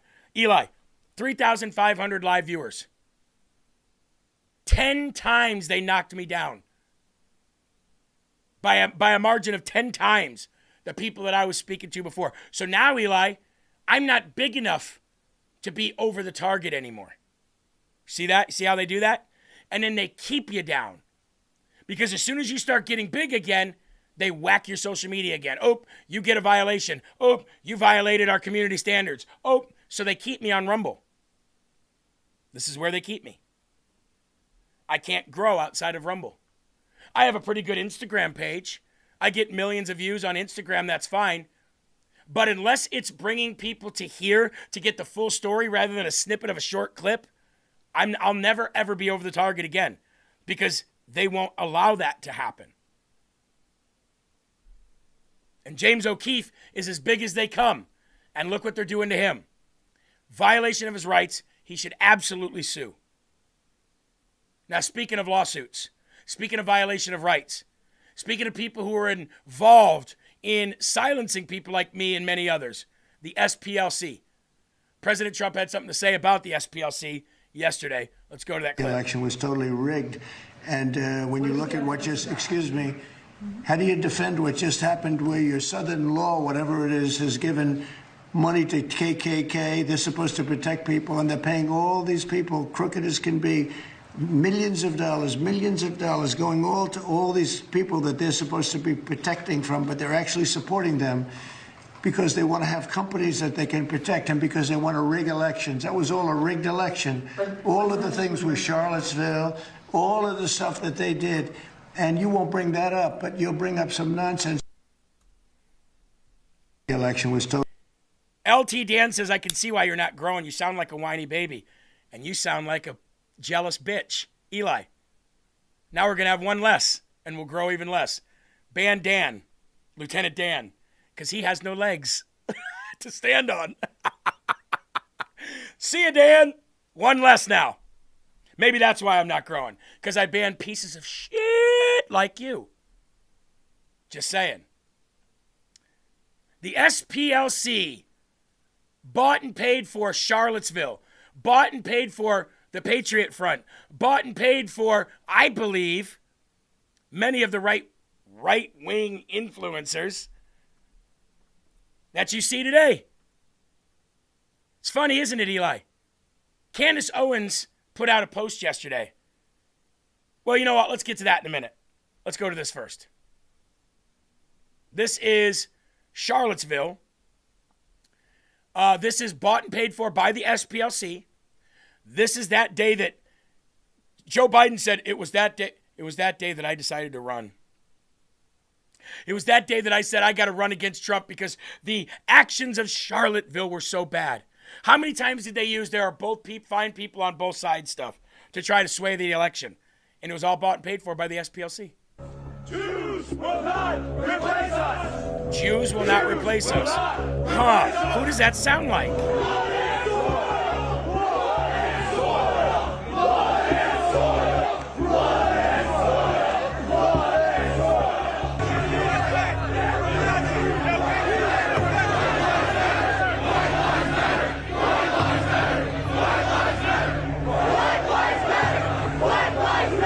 What a bunch of losers anyway, by the way.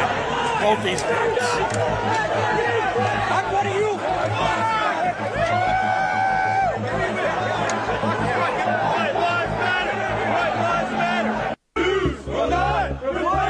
Jews will not replace us.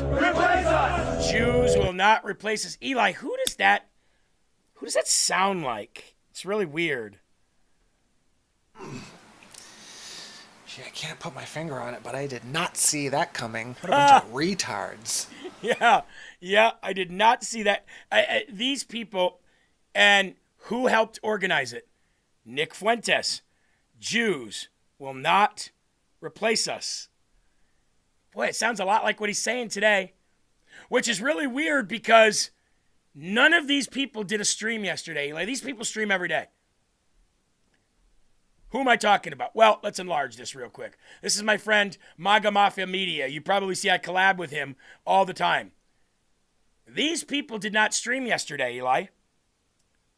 Weird. Candace Owens, Ian Carroll, Nick Fagtez, and Sneeko, the Muslim coward who got his ass stomped in New York City. This is weird. This was yesterday. Watch this. Candace Owens. No show today. Sorry. I thought I had announced. I was traveling with my family. See you guys next week. Ian Carroll. In light of Dave Wilcox's recent tragic death, I just want to check in and say I am safe and okay. Taking a break from the internet for personal reasons. I'll talk more about it soon. Nick Fuentes didn't do a stream yesterday or the day before because apparently he's in Rome. He always talks about he's Roman and the Romans occupied the Jews, so he's Roman. That's weird. That's so weird. Sneeko also out of the country. So we know, Eli, 3 of the 4 are out of the country. The day after the SPLC is completely put on blast. Jews will not overtake us. Huh. Looks like the pieces of the puzzle are all starting to come together, doesn't it? Just can't make this crap up. Just can't make it up. We told you from the very beginning. We told you. LFA TV has been trying to sound the alarm on these idiots for so long. Sean Farish ahead of the curve. Myself ahead of the curve. Kevin, Will ahead of the curve. Because we've been MAGA since 2015. You can tell when somebody's fake. You can tell when somebody's not passionate about the guy that the only guy that could make America great again. GSA said, so glad I found you on Rumble. I used to watch you on Real America's Voice News. Your show is the best. Might be going back on Real America's Voice News, believe it or not. Branching out. Getting out there to more people. But it is really weird, right? Fuentes in Rome. Candace Owens traveling out of the country. Sneeko out of the country right now. I wonder why. I wonder why. MAGA Mafia Media said in that post, he said the following. X is currently buzzing that multiple podcasters and influencers have paused their streams last minute for unknown reasons. According to multiple X accounts, multiple woke Reich, not woke right, they call them the woke Reich, podcasters have paused their streams. Candace Owens randomly fled the country. Nick Fuentes randomly fled the country. Ian Carroll claims to be scared. And victim Sneeko has paused his streams as well. Something is up. Well, I'll tell you what. One thing that you learn in politics, Eli, is there are no coincidences. None. In politics, everything is calculated and planned. Now, my question is this.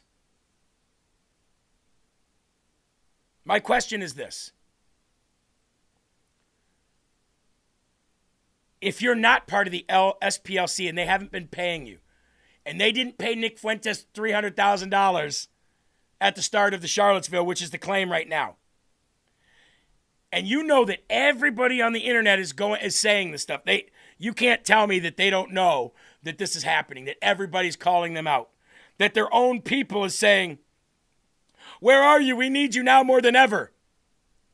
Their own followers are saying this, questioning them now. Don't you think, just like Ilhan Omar at her hearing, that you would show up and clear your name?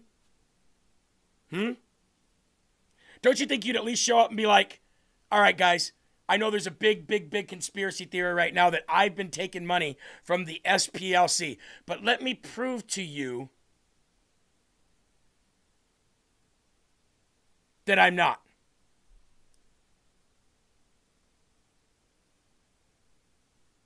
But none of them said a word.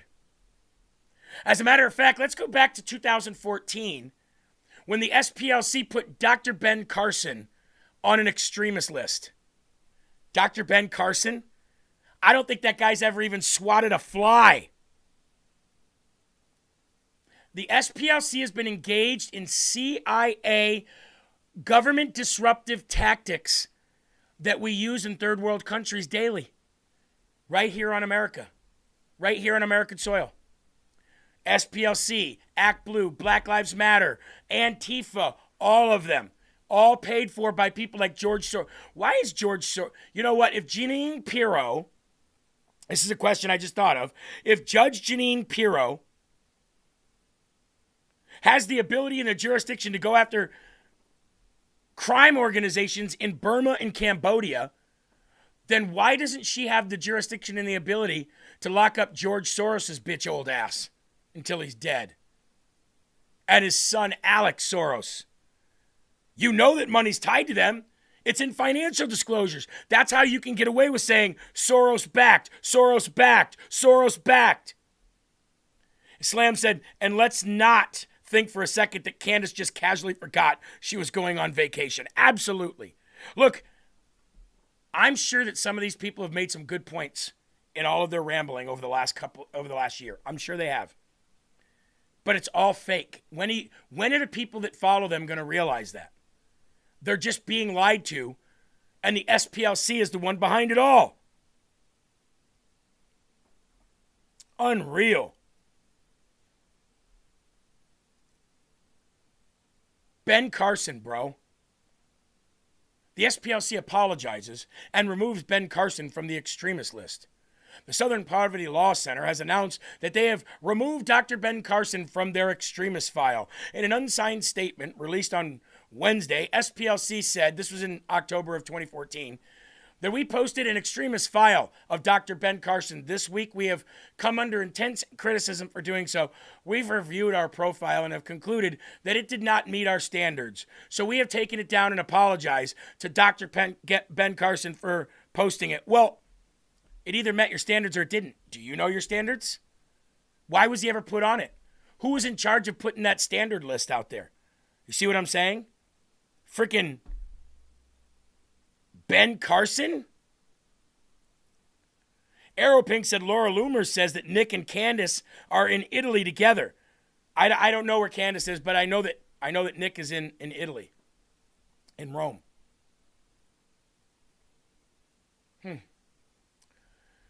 Take a quick break and we'll come back to talk about Virginia, ladies and gentlemen. But again, does anybody here honestly think that Candace Owens and all these others, Nick, Ian, all of them, does anybody here honestly think that they are truly out there exposing the truth and trying to get the world to wake up, and that Donald Trump is really bad and that we're all stupid for seeing it, and that the Jews somehow control our lives because we don't think that the Jews control our lives? Does anybody honestly in this chat think that?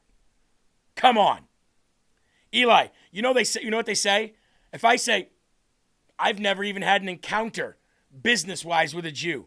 I don't know any of their tactics. Nobody's ever reached out to me for $7,000. No Jew has ever been in my life in business or in any kind of work I've ever been in that I can remember. So no Jew runs my life. And they go, well, that's what all Goy says. Because Goy is what they use for non-Jews. That's what all Goyim says. Jews are running everything. You just don't realize you haven't woken up yet. So apparently I'm just being puppeted daily by the Jewish state. Well, yeah. You're stupid. They run the whole world. Unreal. David Gowdy said maybe MTG got paid. Well, funny thing about that is that Nick Shirley says that he's got something coming big about MTG getting paid off by George Soros. So, who knows? But I'll tell you what, people don't just switch their minds that quick. They don't just flip it that quick. You know what I'm saying? It doesn't happen like that. And just one day, all of a sudden, oh, Trump is bad. Trump's destroying the world, even though I've been campaigning for him and loved him and all this, that, and the other. As a matter of fact, hold on. I got something else before we go to this break. I got something else. Let's not forget about Tucker. Isn't it really weird how Tucker's completely different than he was when we all loved him? Right? Watch this. Eli, this makes a lot of sense. This was yesterday, 2 days ago. Yesterday? like set off conspiracies, but you and I are having dinner with Caitlin Collins on the eve of the 2016 election. I love Caitlin Collins. I've never seen her on TV because I don't have a TV, but I don't watch her on TV she either. was an I'll preserve my sweet girl. I know you're not allowed to say that, my but thoughts of her at that dinner. She was riotous. She was a great girl. She's a smart girl. She's a great girl. I totally agree with that. Despite whatever she says on TV, I'm not even aware of it. Haven't watched CNN in a decade. Hired her out of college and always thought so much of her. She's one of the hardest working people I've ever met in my life. I don't think she's slept past 5 a.m. in her entire life. Like, she is a worker. I respect that. Yes, I do. Almost above everything. Play it again. I just want to play that first part again, how he loves her. Like set off conspiracies, but you and I are having dinner with Caitlin Collins on the eve of the 2016 election. I love Caitlin Collins. I've never seen her on TV because I don't have a TV, but I don't watch her on TV she either. Was an I'll preserve sweet my girl. I know you're not allowed to say that, but thoughts of her at that dinner. She was riotous. She was a great girl. She's a smart girl. She's a great girl. I totally agree with that. Despite whatever she says on TV, I'm not even aware of it. Haven't watched CNN in a decade. Hired her out of college and always thought so much of her. She's one of the hardest working people I've ever met in my life. I don't think she's slept past 5 a.m. in her entire life. Like, she is a worker. I respect that. Yes, I do. Almost above everything. He hired her out of college. Caitlin Collins has been brought to you by Tucker Carlson. Did you know that?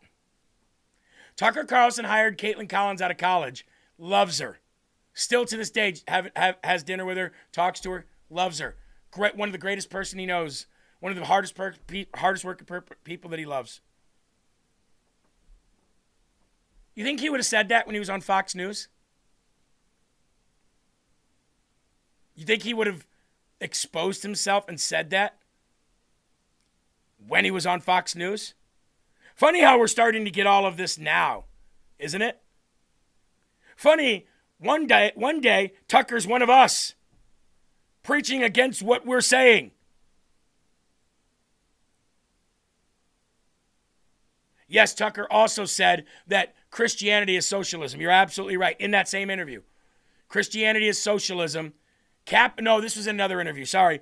He says Christianity is socialism. Capitalism does not define what Christians, a lifestyle that Christians should embody is capitalism. He said that capitalism is wrong. Christians shouldn't adopt it. And that Christianity at its core is socialism. Good. Here's what you do then. Take that entire big network of yours and all those millions of dollars you're worth and share it. Go ahead. Share it. I want some. Because it's weird that capitalism got you the network that you have right now. Capitalism got you the millions of dollars that you have right now. American exceptionalism and American capitalism, the great experiment, propped you up to where you and your CIA snitch dad have always been. So isn't that weird? Later it says, I want all my money back I paid to his channel. I'm sure you feel the same way a lot of us feel.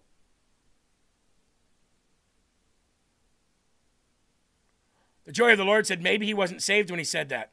He said it this week. This week. Literally, it just happened.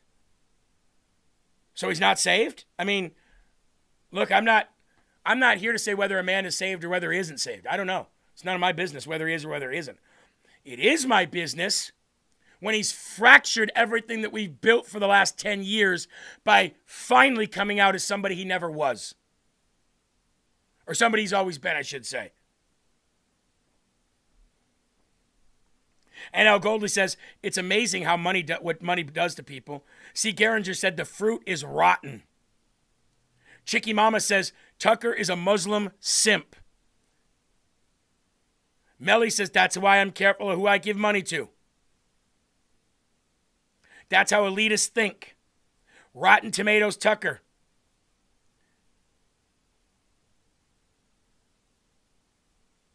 JM, good to have you here. Now, do you want to know what's funny, Eli? I can see all these comments. They're 99% against Tucker right now. Do you know 3 months ago when I said something bad about Tucker, that it was the opposite? Almost everybody in here was like, all right, now you're railing against Tucker. That's a little too much. Now you're railing against Alex Jones. That's a little too much. You're railing against MTG. I remember that. That's a little bit too much, Jeremy. I think you're reaching here. What are you trying to start controversy? I remember those comments in the live chat. And now, completely opposite. because their deception is on full display now. It's not so subtle anymore.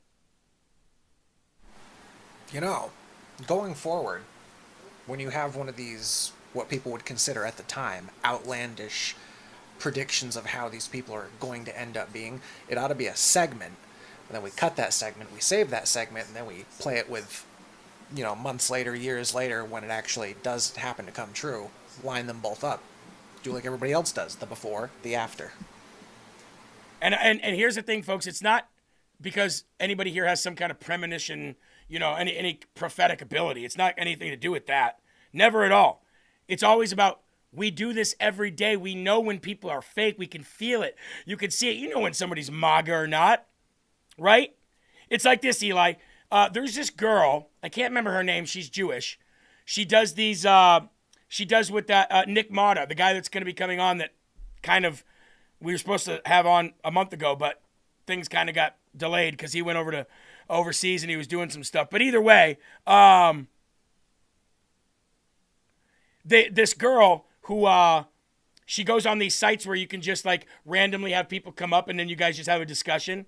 It doesn't matter who I mean, it's these sites that like you're sitting there waiting and then somebody pops up. It's like a Zoom call and you don't know who they are and you just have a discussion based on hashtags that you put in. It's pretty cool. I might want to try it sometime. But there's this girl who's Jewish. She's great. She lives in Israel. She's so funny. She's always like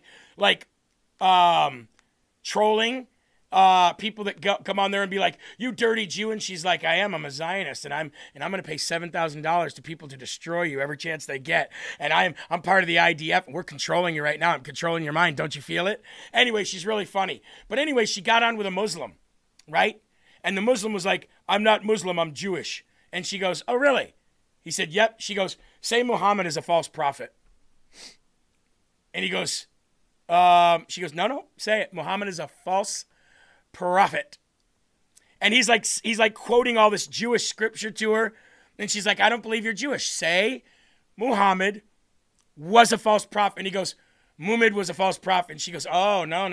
That's Takia right there. You said Muhammad. Say Muhammad. Muhammad is a false prophet." And he couldn't say it, right? He's on there pretending he's Jewish to try to get people like wrapped up into this thing that they trust him, and then he shits on them.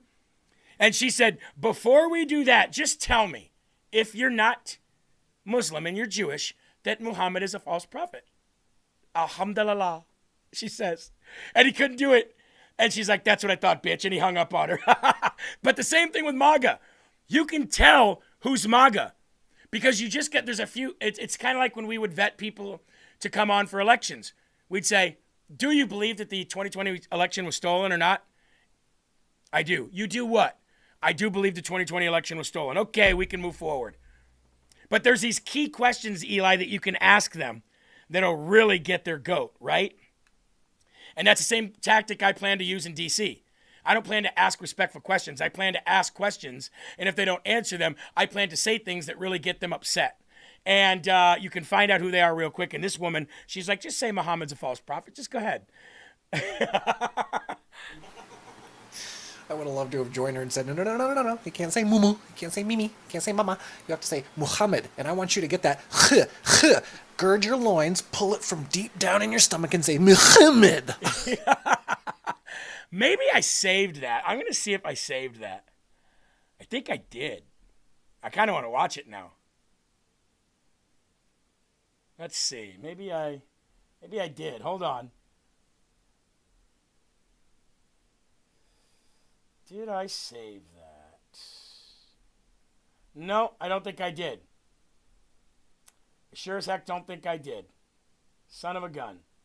Well, what I did save that I didn't play when I was talking about illegal aliens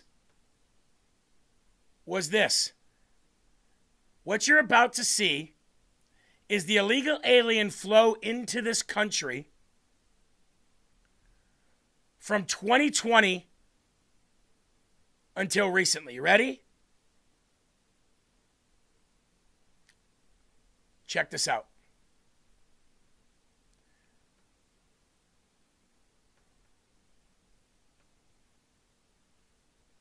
You know what? let's enlarge this so you guys can see the numbers, the sheer numbers that I'm seeing here. This is going to blow your mind. For anybody out there who says, we weren't invaded, you guys are liars. Okay. What you see, it goes by year. The first year you're going to see is 2020. And then after that, you're going to see, obviously, 2021, 2022. But down in the lower left-hand corner, so right here,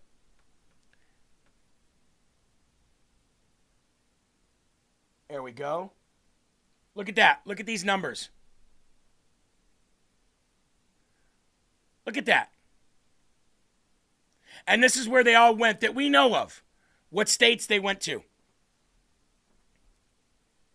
Look at that. 2021, 2022, 2023, and 2024. Which got us up to 15 million that we knew about.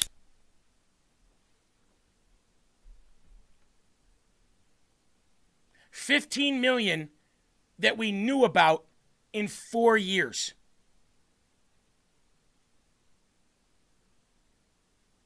All right. Whew, craziness. Let's go to a quick break. And when we come back, we will talk about a lot more. But first, folks, the MAGA wreath. Come on, let's see this. Look at that thing. How many of you guys have already bought the MAGA Brave Wings wreath? And say that 5 times fast. Say that 5 times fast. The MAGA Brave Wings wreath. $49.44, ladies and gentlemen. Under $50 for this thing. And you can go get it right now. Now look at the QR code on your screen. If you're watching your TV again, click that QR code. If not, go to the MAGAoffers.com/LFA250. The MAGAoffers.com/LFA250 for the 250th birthday and anniversary of America. The MAGA Brave Wings wreath, designed proudly, reflects our nation's heritage, and 10% of every purchase goes to nonprofits that support veterans and their families. Make your front door more than just festive on this 4th of July. Keep it up all year to show your love. Now check this out. There it is. The MAGAoffers.com/250. Get your MAGA 250th birthday wreath today. Hang it outside your door. Let the whole world see who you support this country. What you support, the red, white, and blue. Who fought to give you that right? The military. 250 years. MAGA Brave Wings wreath today. There it is, folks. Get yours today by clicking the QR code or going to the MAGAoffers.com/LFA250. And the description has the link in case you wanted to get it. Pretty cool, right? That thing's awesome. I love that thing. I want to get another one. We got ours in the mail. They did get us ours for free for sponsoring, but now I want to get the other one for the back door. Eli? Just had a quick little question I was hoping to toss your way. I got a family member watching right now that was curious about something. I think you might be able to articulate it a little more than me. I basically said yes, but they asked, is Nick Fuentes like a neo-Nazi type? How would you answer that? 100%. 100%, because if you look at everything that, and I'm not talking about the sensationalized, like, oh, we're just going to gas all Jews. Look at the doctrines and the mission statements and the speeches of the biggest, the highest named officials in the Nazi party, like Himmler. What was his name, Eli? Was it Himmler?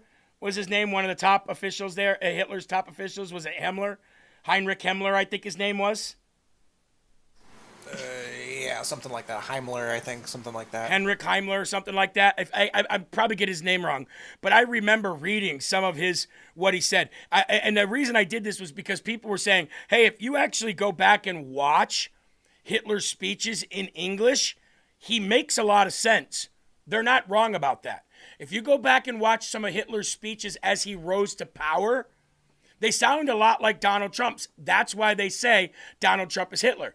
But this is before he started taking over the world and gassing Jews and killing people and wiping, homosexuals and anything like that. This was his rise through campaigns, rise through the ranks of a party leader. He was saying things that were, we need borders, we need national sovereignty. We need to protect our traditions, our culture, our communities, our race of people. He was saying things that make sense.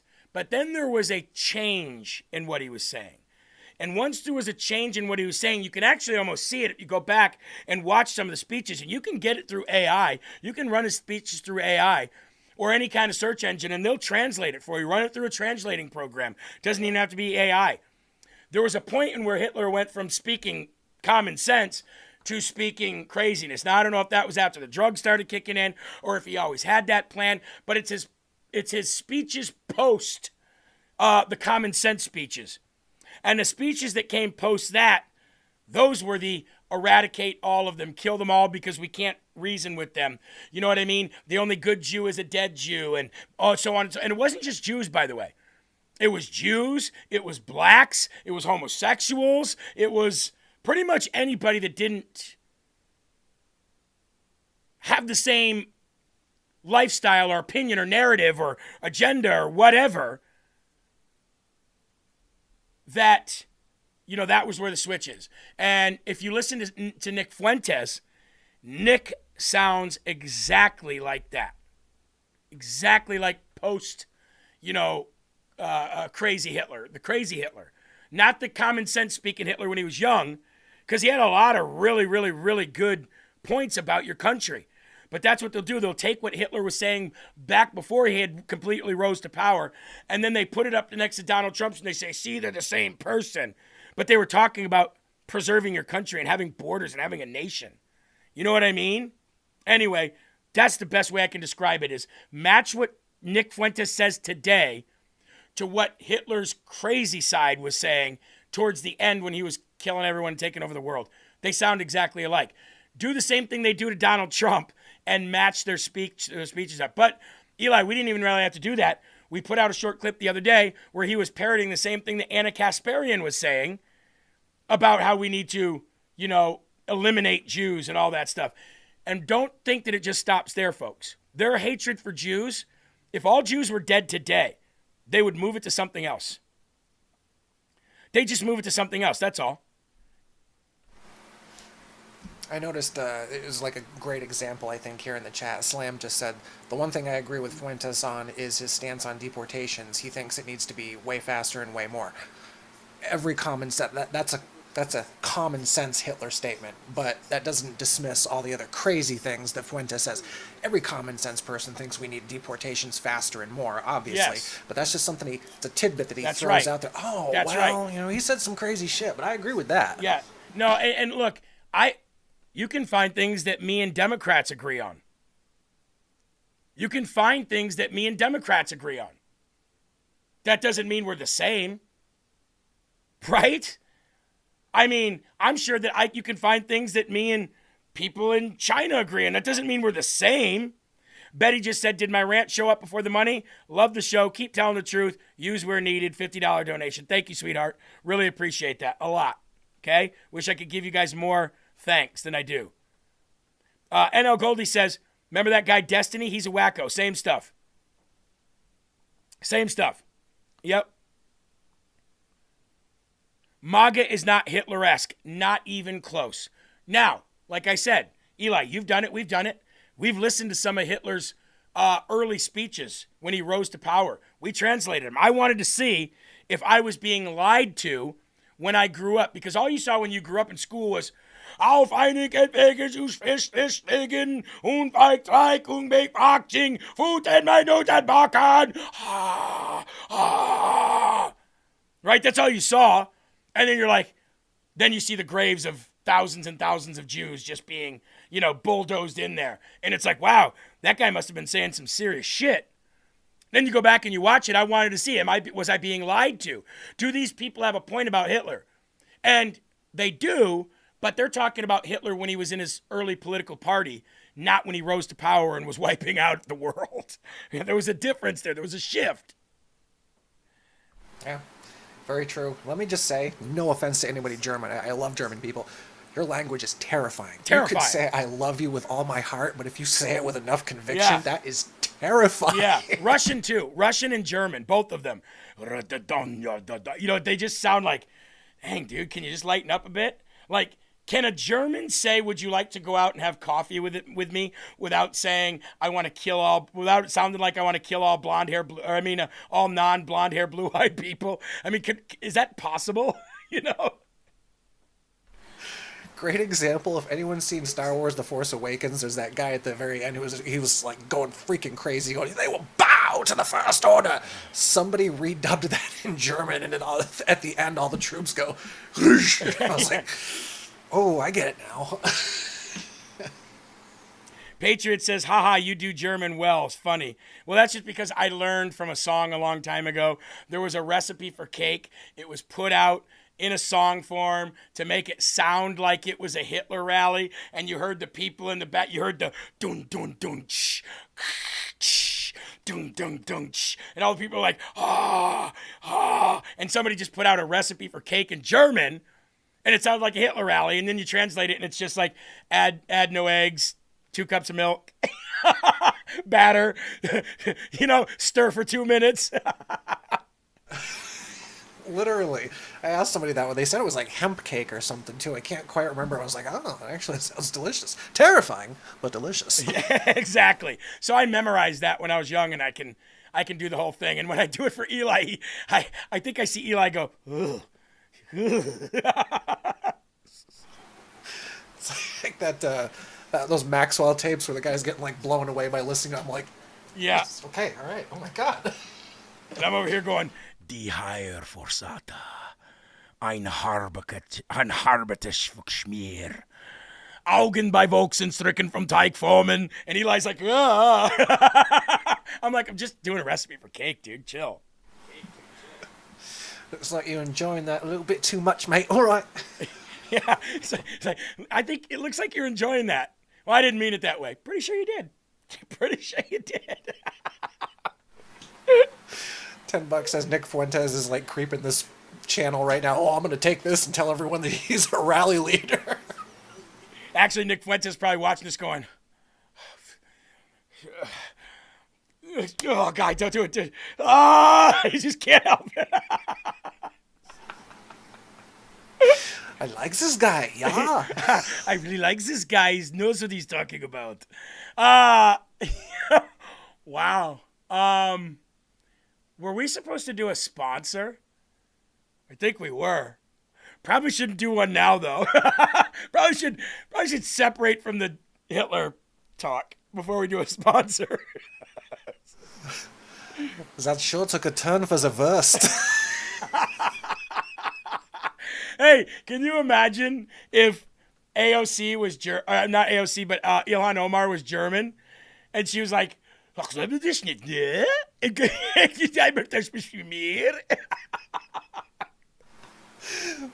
to kick me out of DC? Real American Scotsman, Eli said, do you remember Rammstein? Du hast mich. Right? Yeah, I remember Rammstein. Du hast nicht die Frère. Du hast nicht die Frère. Sorry. David Goody said the Muslims were on Hitler's side. He's not wrong. He's not wrong. And if it wasn't for the Russians, we probably wouldn't have beat the Germans. So are the Russians the heroes of the story?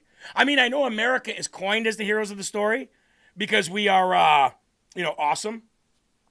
But if you really go back and look at history, I believe if it wasn't for the Russians, we would have never, ever, ever stopped the Germans. So big shout out to Mother Russia, right? Or else we'd all speak in German today.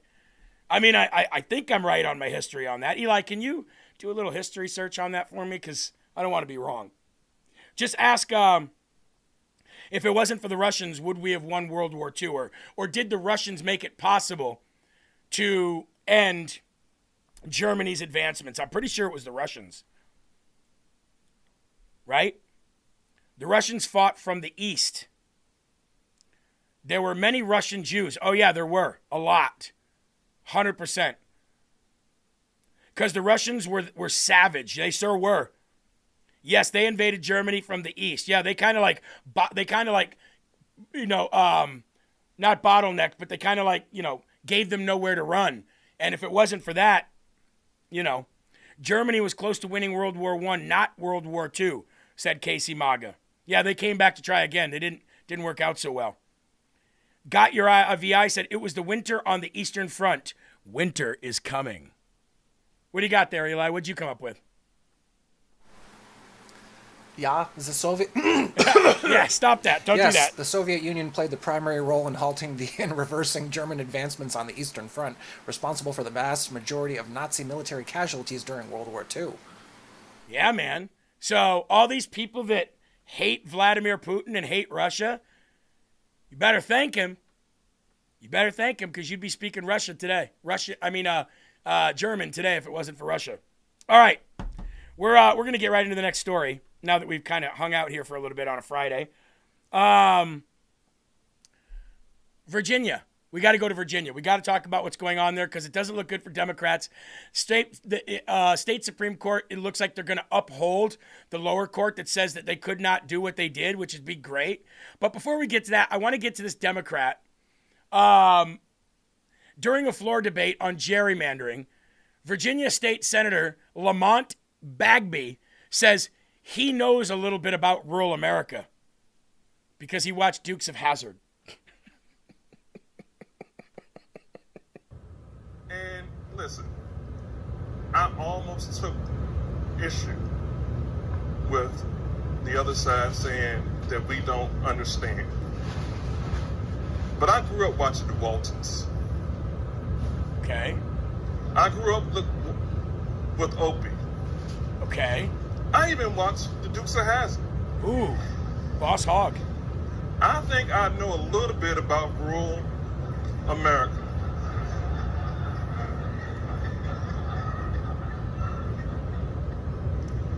And when I think about why we're here, we're not just here. I'm not just here for Theo. I'm not just here for Arnold or Willis. What? I'm here for Opie, What? John Boy, Bloxam, Topanga.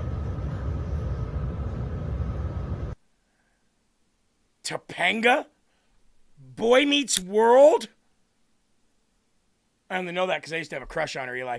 What the hell are you talking about? I'm not a doctor, but I play one on TV. I know about rural area because I grew up watching Opie, Dukes of Hazzard. Those damn Duke boys were always getting into something, Eli. But if it wasn't for them, I wouldn't know rural America, but I do. Thanks to Topanga from Boy Meets World. That's who I'm here for. I'm here for Topanga. I'm here from Tony from Who's the Boss. I'm here for Urkel on TGIF. Wasn't John Boy John Arbuckle's brother in Garfield? Maybe that was Doc Boy. No, John Boy was from the Waltons. You're a little too young for that one, Eli. I grew up with my grandma, and she watched all those old shows, so I got to watch a lot of those in my early teen years. But what I will say to everything that he said is first... Cocaine's a hell of a drug. Second... Blah, blah, blah, blah, blah, blah, blah, blah, blah, blah, blah, blah, blah, blah. Yeah, and third...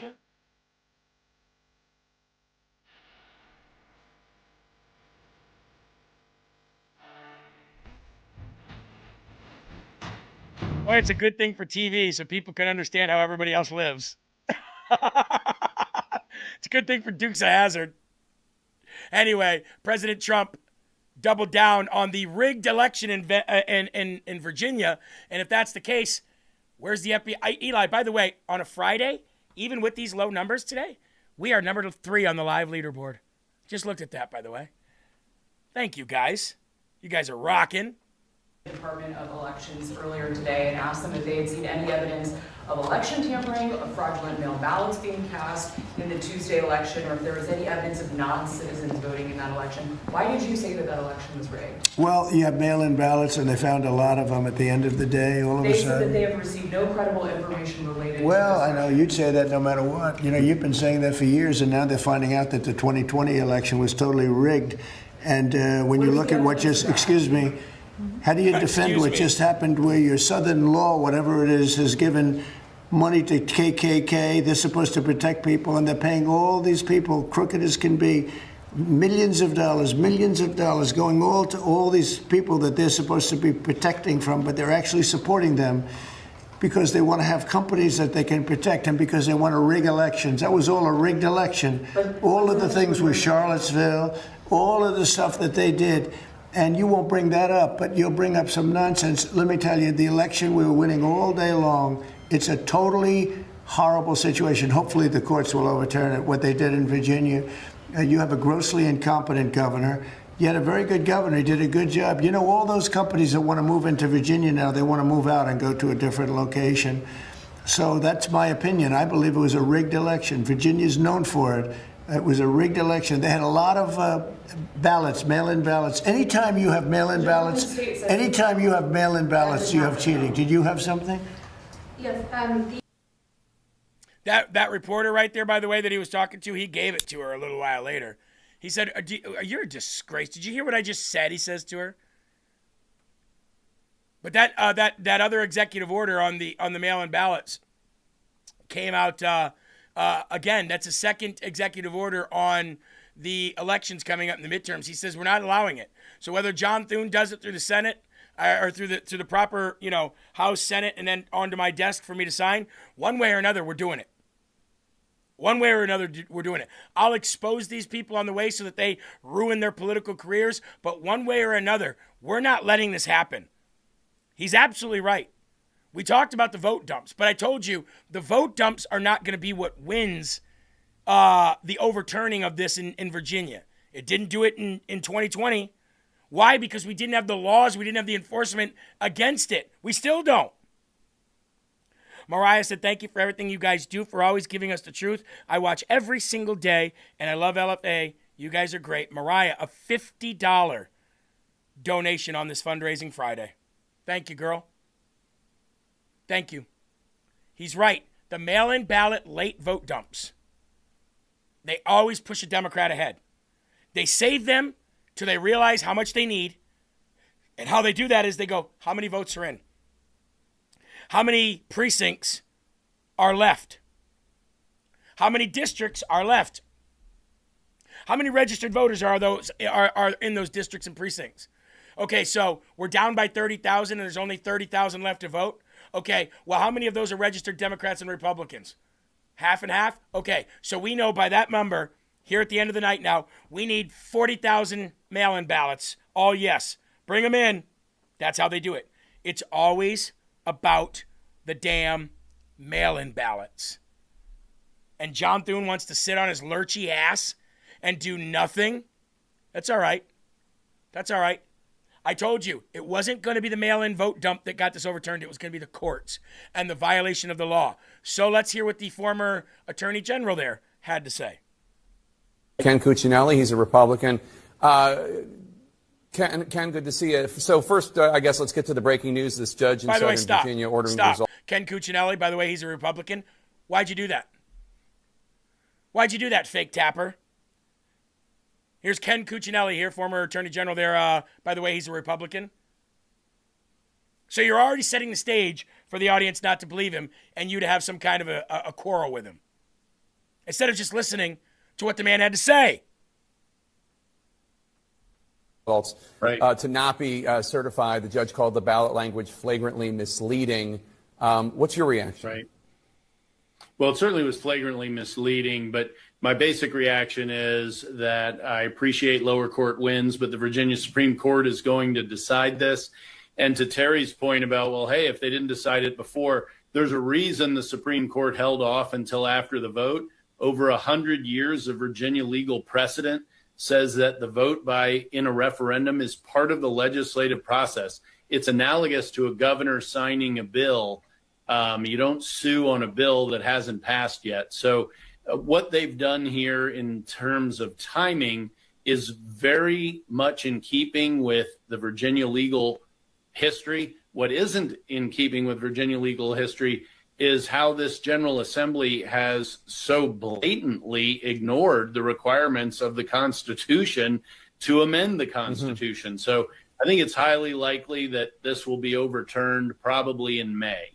So CNN's Manu Raju pressed Speaker Johnson today about some of the criticism from Republicans that the Republican Party, did not spend enough money to fight the Democratic measure. Take a listen. The Republicans have spent more money. Trump didn't barely touch his super PAC money. Should you guys have spent more money? We don't know the final result, but the president's team spent a lot. We put in tens of millions of dollars on that ballot initiative. I mean, given the fact that the margin was much more narrow than a lot of Democrats anticipated, what do you think? Did Republicans miss a chance here? I don't disagree with this, by the way. Well, there's no question that the 3 or 4 to 1 spending difference was the margin. You know, when all the votes are counted, this will be about a 2 or 3 point win for the yes side. That is, it's hard to say that money didn't make that difference, but now they have to win 4 constitutional challenges, state constitutional, to clarify, challenges, and they have to win all 4 of them to hold on to this referendum. I just don't think they can do it. There's some very basic processes in the Constitution for amending the Constitution that they ignored. And now they're going to say, just like Terry did, well, 3 million people voted and you can't ignore the will of the people. Well, they were ignoring the will of the people and how they brought this forward. And now we're going to have it decided by the Virginia Supreme Court. I wouldn't be surprised to see a 7-0 ruling throwing this out. All right, to be continued. Former Virginia Attorney General Ken Cuccinelli, thank you so much. If I was Ken Cuccinelli, when Jake Tapper said, Ken Cuccinelli here, by the way, Republican, I would have been like, that's right, and fake Tapper here, by the way, a lying scumbag propagandist. Anyway, moving forward, that's what I would have said.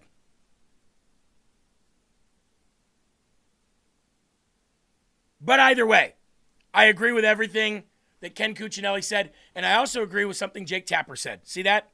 I can agree with a dumbass Democrat. Republicans were outspent 3 to 1. And we lost by what? 30, 40,000 votes? Like less than 2 full points? As of that day anyway?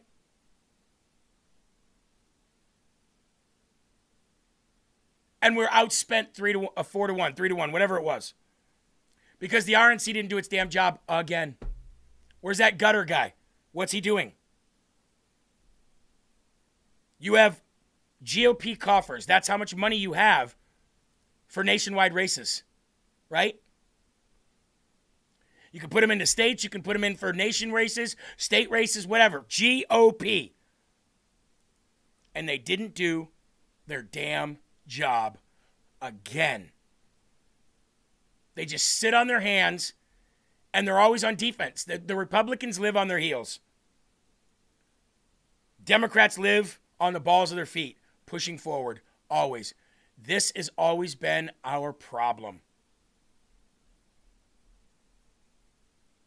Now you guys know that Ron DeSantis had to talk about one of these Democrats who, by the way, even though he's not a good party leader and he'll probably get voted out, here's what I'll say this. Check this out.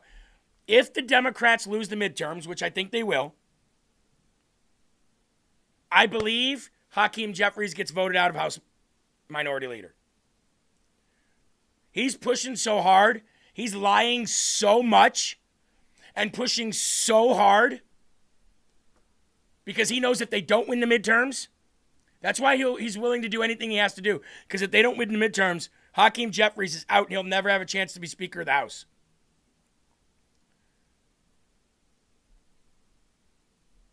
And what Florida Governor Ron DeSantis said yesterday,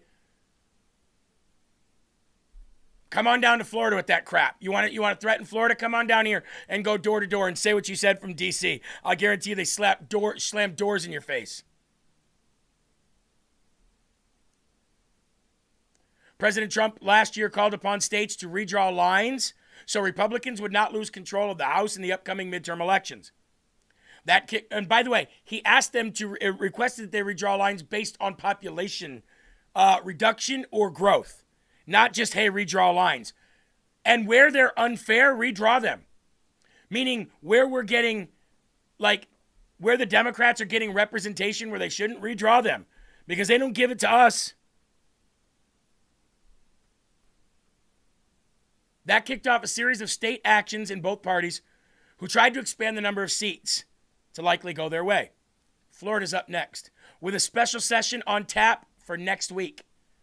Ron DeSantis was waiting for this Virginia vote to happen so he could see what he had to do. Quote, this is honestly an all-hands-on-deck moment because if you lose the House, you're going to bring essentially the agenda to a grinding halt, Florida-based GOP strategist Ford O'Connell said, adding that if term-limited governors bring the GOP additional seats, it could give rebirth to political careers. All eyes are on Ron DeSantis of Florida. It's a little poetic, one Republican wrote, calling the operative without using his name. DeSantis has his marching orders. Take the gloves off, like Democrats did in Virginia and California, and draw as many districts as you can legally for Republicans. Another said it may be too late to make a difference. DeSantis, quote, would still get something done on redistricting, would still like to get something done on redistricting, but he realizes the atmospherics for the 2020 election are already in place, and it will be tough for Republicans to retain the House regardless of what happens in Florida, the source said. In 2022, Ron DeSantis pushed through a map that helped Republicans at 20-8 edge in congressional seats, but no map has been released yet. By the time we get to Tallahassee, I'm sure there'll be a map, and a body will consider at that right time, said House Speaker Daniel Perez. The Virginia results are pushing Republicans to act. Why? Why do we need anything now to push the Republicans to act? We've had a reason. It's called the 2020 election. Dumbasses. It's necessary. So, and Ron DeSantis is pushing hard to get this done as soon as possible. So, big shout out to Ron DeSantis. Let's go ahead and give him the Smarty Award of the day. Haven't given it to him in a long time, but he deserves it here. Nope, not the Dum Dum. The Smarty Award. There we go. He's got the Dum Dum Award before, but let's give him the Smarty Award.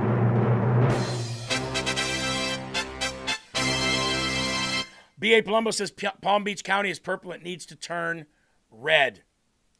Well, while we're talking about these corrupt individuals, Democrat Senator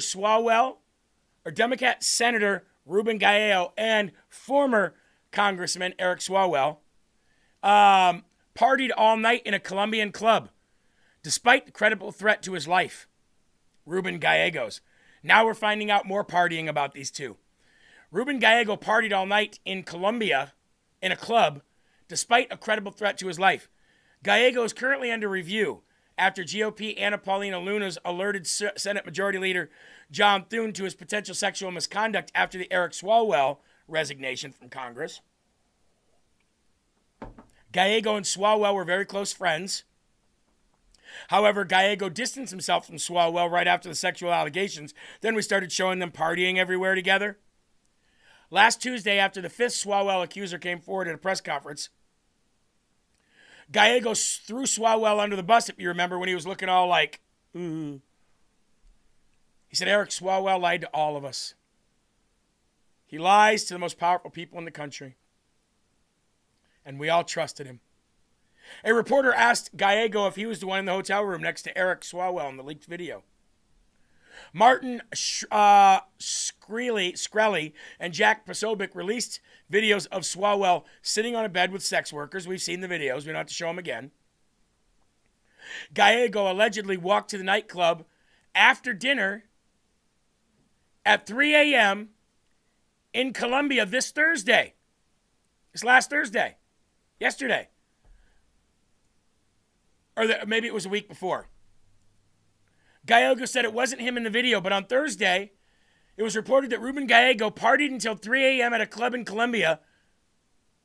Oh, this wasn't recently. I'm sorry. This act right here was last summer.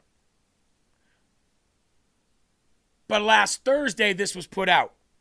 That's the story. I'm sorry. Despite the credible threat to his life, Gallego allegedly walked to the nightclub for dinner and invited at least one female staffer to come out and party with him.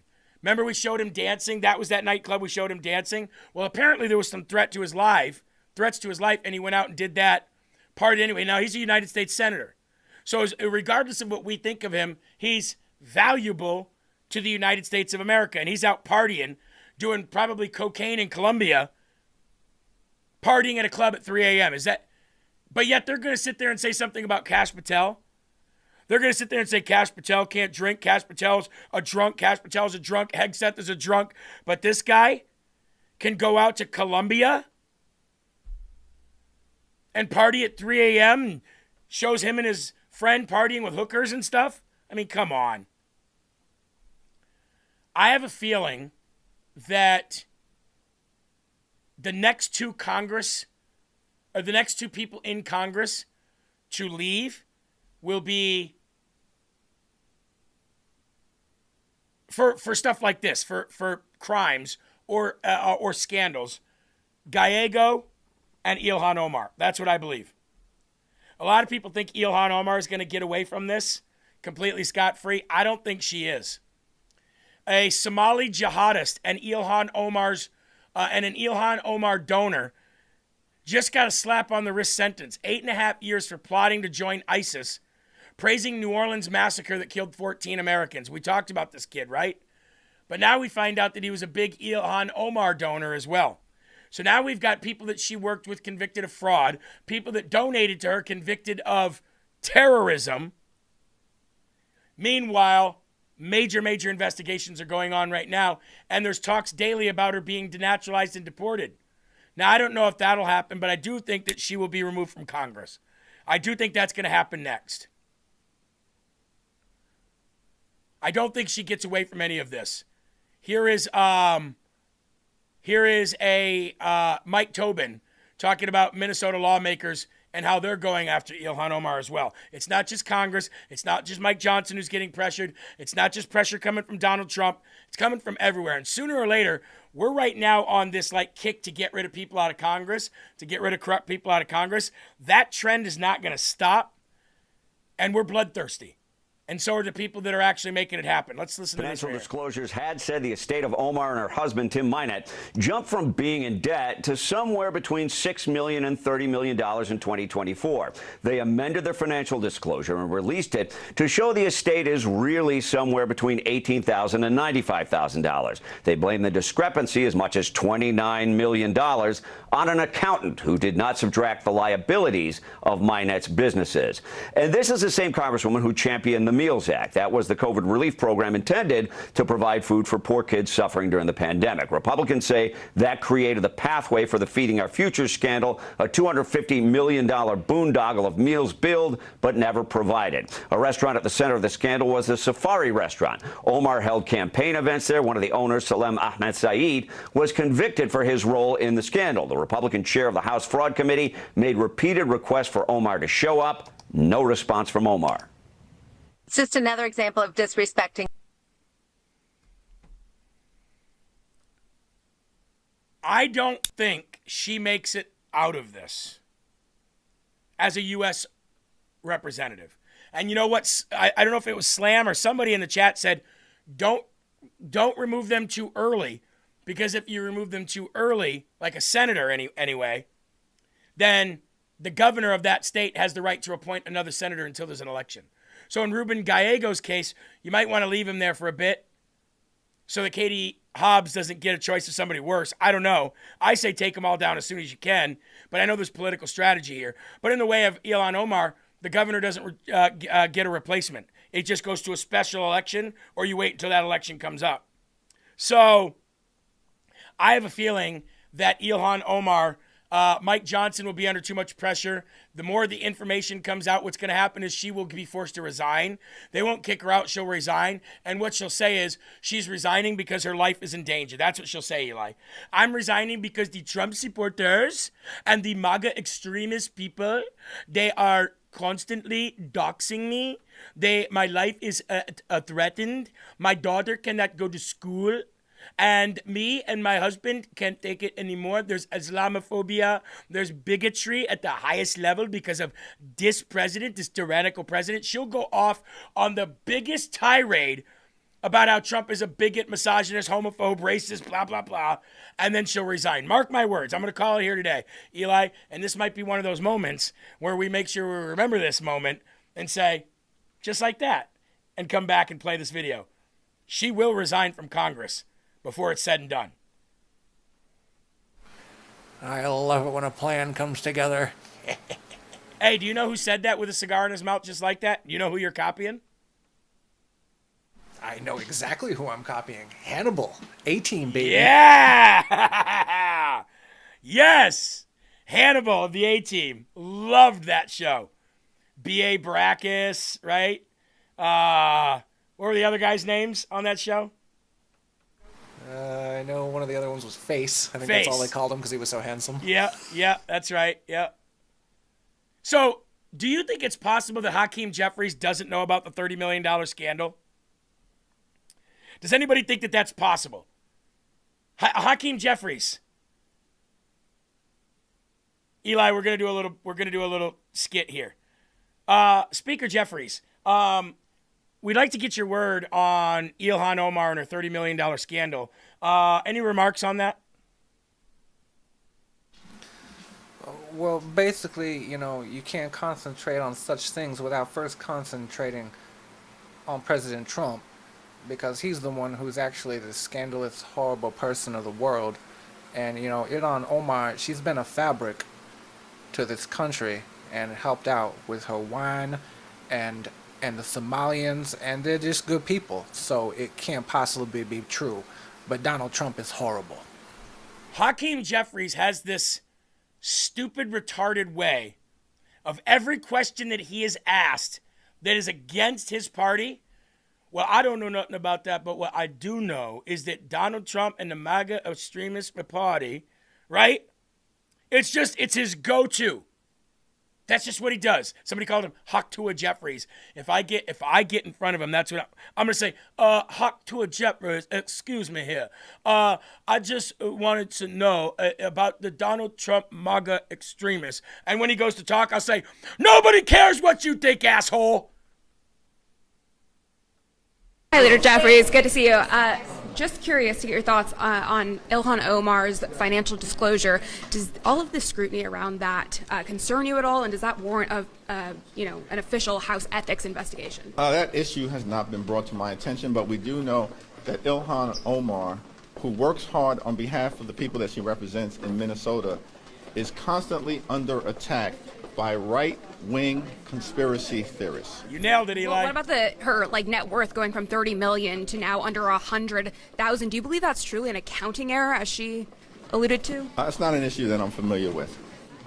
What about her winery that she is now dissolving from her financial disclosure? We're working to stop this reckless war of choice in the Middle East, get the economy back on track, win this gerrymandering war that Donald Trump started that we're going to finish. It's not an issue that I've been locked in on up to date. Hi, Leader Jeff. Eli, I'm going to have to bring the rock out on him. Do you think this? Well, it doesn't matter what you think, right? I got to bring the rock out on him. I might even ask him, are you retarded? Are you actually retarded? Are you a retarded person? Or does that slow-talking, fake teeny Obama lisp just come naturally? I might ask him that. Are you clinically retarded? Or does your fake Obama wannabe ass lisping, stuttering all over the place, slow talking like some snail, does that just come natural? That's friggin' hilarious. His lisp has gotten so bad when he said right wing, it sounded like white wing. I was like, What did he just say? What's a white wing? But you nailed it, Eli. He went right to it. What do you say about this person in your party is doing this bad thing? Well, I'm not aware of that, but what I do know is. I just want to let the LFA family understand and know that I hadn't seen that video that Jeremy just played before he played it. Yeah. So I guess I was spot on, and I didn't even realize that I was. Yeah. Donald Trump is bad. Yeah. I understand you're from New York. Do you realize that if you weren't a congressperson, you would probably get the shit beat out of you daily by the people in your district for being such a retarded person? Do you know that? I wonder if that'll take him off his square a little bit, Eli. I just want some viral moments, that's all. I would not get my ass handed to me because I would be around my people, and my people would take care of me from the white people that are so bad. Donald Trump is horrible. Donald Trump, bad, bad, bad. Donald Trump, Donald Trump, bad. Ladies and gentlemen.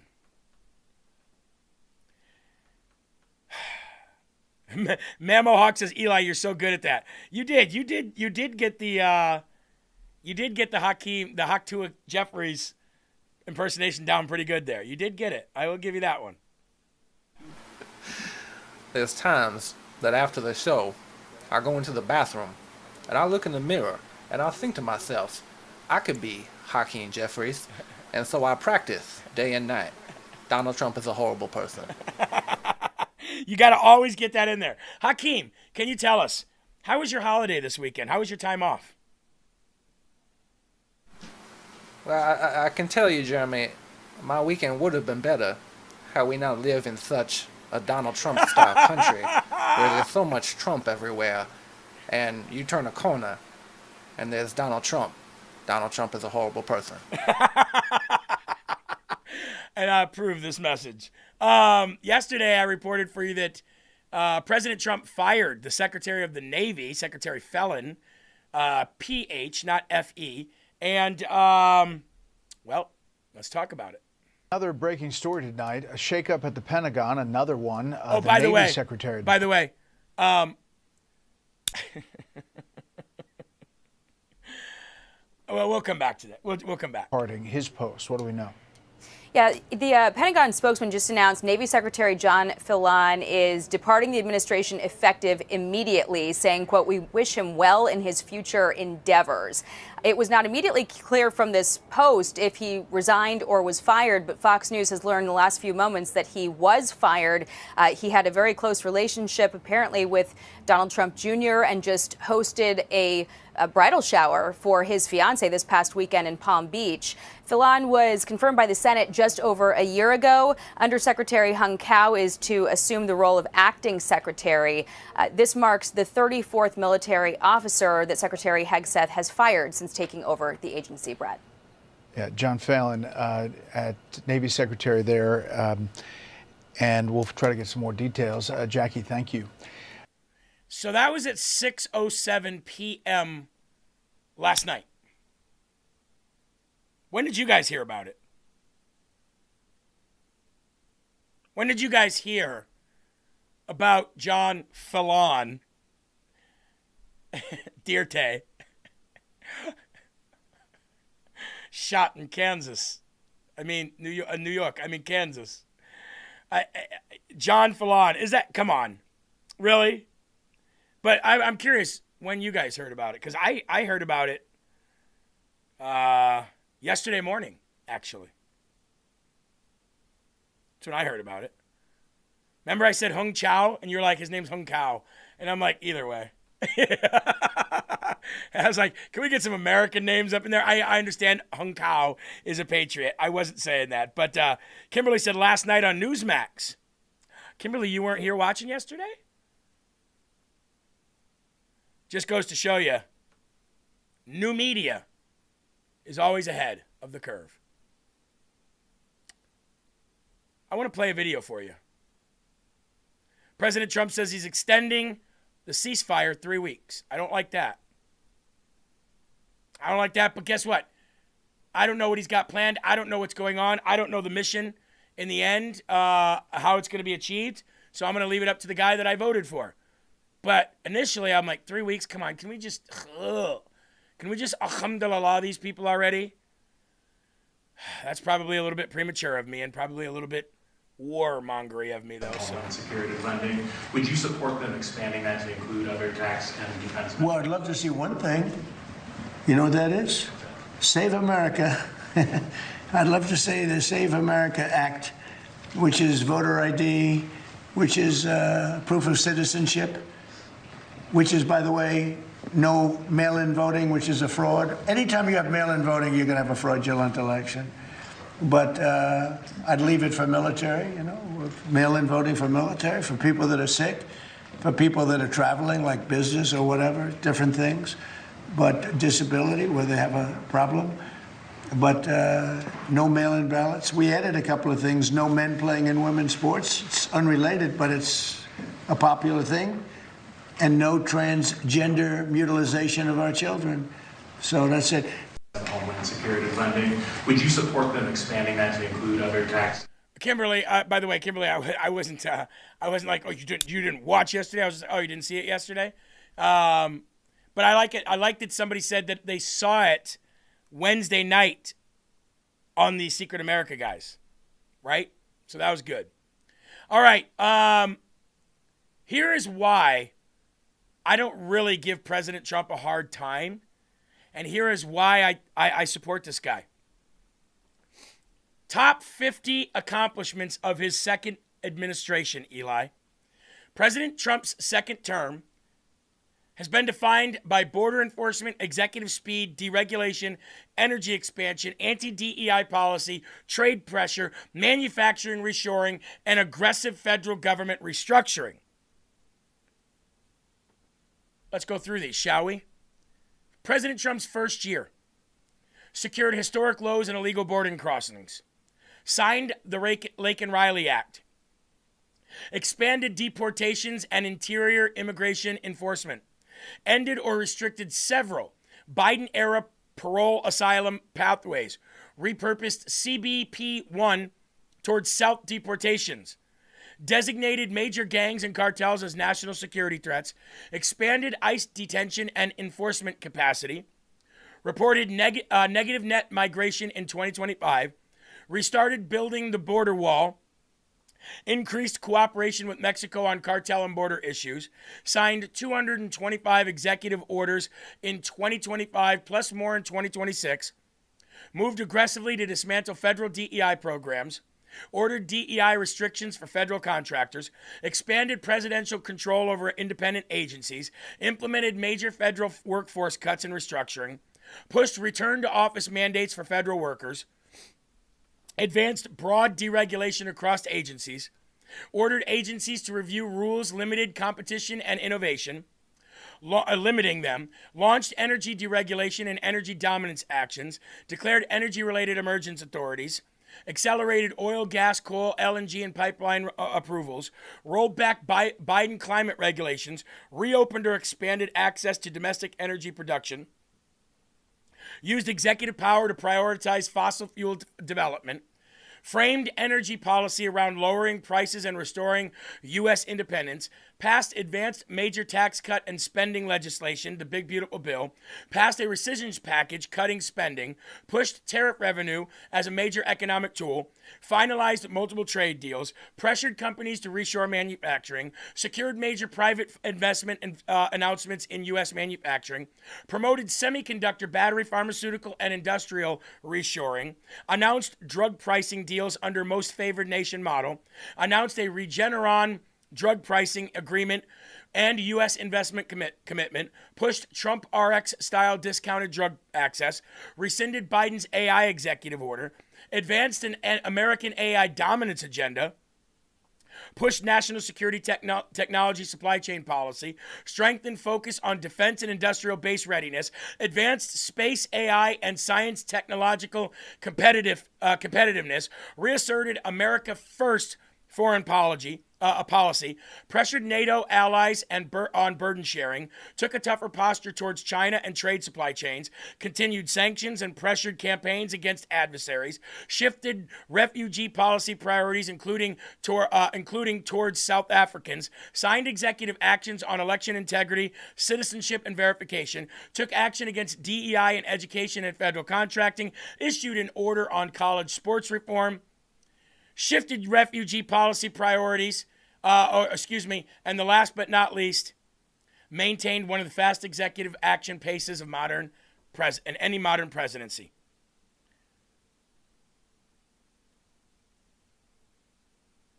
Boy, that sounds like Israel first, doesn't it? To me, it sounds like America first. And that was all fighting everybody and anybody. And all those people out there that didn't see what Donald Trump had to do in order to take us into the next century, all you short-minded, can't see past Friday, give me what I want, microwave society, first world assholes. Let a foreigner here tell you exactly what Donald Trump did, since you won't listen to me. The reason Trump is breaking the world, because the world that exists cannot support America anymore. This isn't ideology, it's math. The post-1945 system was built when America produced, America manufactured, America exported. Today, America consumes, America borrows, America finances. The old order only works if the center is strong. It isn't. Trump understands something elites don't admit. The US can no longer afford to be the shock absorber of the world.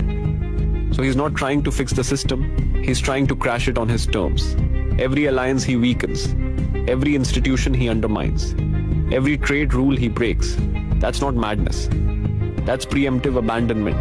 Because when the system finally fails, and it will, the country still playing by rules will collapse first. Trump wants America to be unpredictable, unanchored, uncommitted. Why? Because predictable empires get bled slowly. Unpredictable ones get paid quickly. This is why he hates multilateralism. Because multilateral systems force the strong to subsidize the weak. This is why he attacks NATO. Because NATO is an insurance policy America can't afford anymore. This is why he weaponizes tariffs. Because trade used to be mutual. Now it's leverage extraction. This is why he treats war zones like balance sheets. Because reconstruction is one of the last remaining profit pools. Here's the part nobody says. Trump isn't destroying the world, he's disconnecting America from the cost of holding it together. And that terrifies everyone, because deep down they know he's exposing a truth. The global order was never moral, it was affordable, and it isn't anymore. So Trump's strategy is simple. Break it fast, cash out leverage, let others carry the rubble. History won't remember him as a lunatic. It will remember him as the man who ended the illusion early. And that's why the world looks like it's burning. Because it is. The real reason Trump... Woo! Eli, that's why the world looks like it's burning. Because it is. And we told you here, before he even got elected, that when he gets elected, he's going to burn the whole system down and rebuild it to make America great again. So when you feel hurt at the gas pump, or when you feel some temporary hurt in the gas or the grocery store, understand this is why it's happening. It's happening so that we don't get bled out of existence and become like Rome. It's happening so that we can separate ourselves from everybody still playing by the old rules. And there's a new sheriff in town. So y'all best get used to it. That is what Donald Trump is trying to do. So when you say, when is he going to end this war? These gas prices are good. When they get down to 50, 75, 80 cents a gallon, I want you to be the first people to say, I'm sorry, I was wrong. Because anybody who has a brain in their head, who's been following this guy for 10 years, he told you what he was going to do. And now he's doing it. So stop crying. Stop whining for 5 seconds. You're still richer than 90% of the rest of the world. And I'll leave it at that. The guy is a genius. And I'm sure that there was a lot of other geniuses that came along. But one thing Trump has that they don't: testicular fortitude, ladies and gentlemen. It takes genius and it takes courage. NL Goldie says, I trust Trump. So do I. 100%. Even when he does things I don't like. And will I complain when he does things I don't like? Absolutely, because I'm a tax-paying, well, was. Still haven't filed my taxes this year, just so you know. I'll let you know if or when I do. I just don't see a need. If you're going to come after me and throw me in jail while everybody else gets to skate free and people are doing insider trading and all that. Speaking of insider trading, U.S. Army soldier arrested for using classified information to profit $400,000 on the capture of Maduro with polymarket bets. Trump was asked about this yesterday. Says he didn't like it, but he'd have to look into it. T. Collins said, I didn't file this either, not going to. I mean, hey, I wouldn't tell you to do or not to do, but I tell you what I'm doing.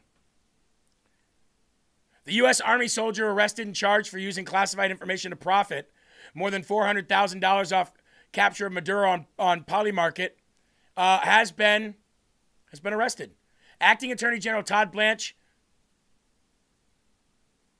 Jay Clayton, and FBI Director Kash Patel on Thursday announced the unsealing of an indictment charging U.S. Army soldier Gannon Ken Van Dyke with an unlawful use of confidential government information for personal gain, theft of non-public government information, commodities fraud, wire fraud, and making an unlawful monetary transaction. Eli, I don't have a problem with this as long as Congress is continuing to insider trade.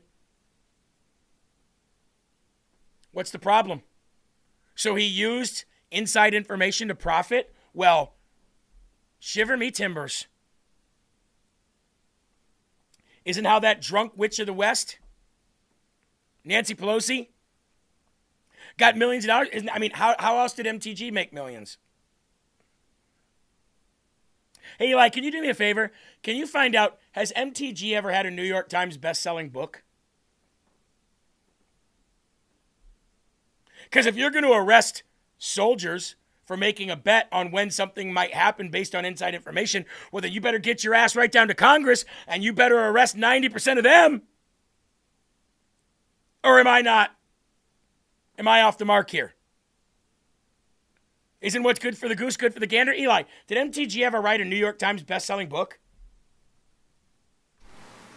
She did write a book, and while the book was a high-grossing title within Congress, it did not reach the New York Times bestseller list. So, it didn't reach the New York Times bestseller list, so she didn't make millions of dollars off it. Eli, can you also find this? Can you also find out how much MTG was paid as a United States Congresswoman annually?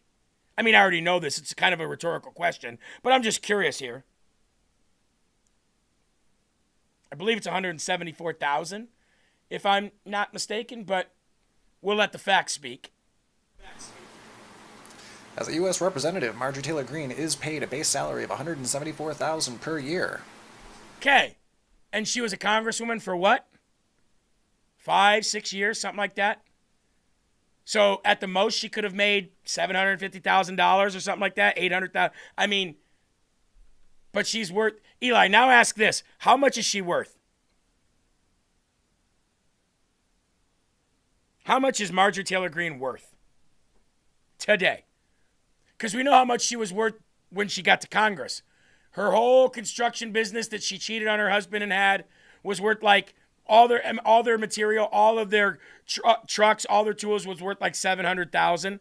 But that didn't mean they were. That just meant their business was. Eli, what do we have? First and foremost, total salary over her roughly 5-year tenure, she earned approximately $870,000 in salary. Okay. Now, what she's worth, been having a little trouble finding an exact number on that. Greene's financial journey is unconstitutional as her political career. Since joining Congress 2021, her net worth skyrocketed, jumping from around $700,000 to as much as $25 million. Woo!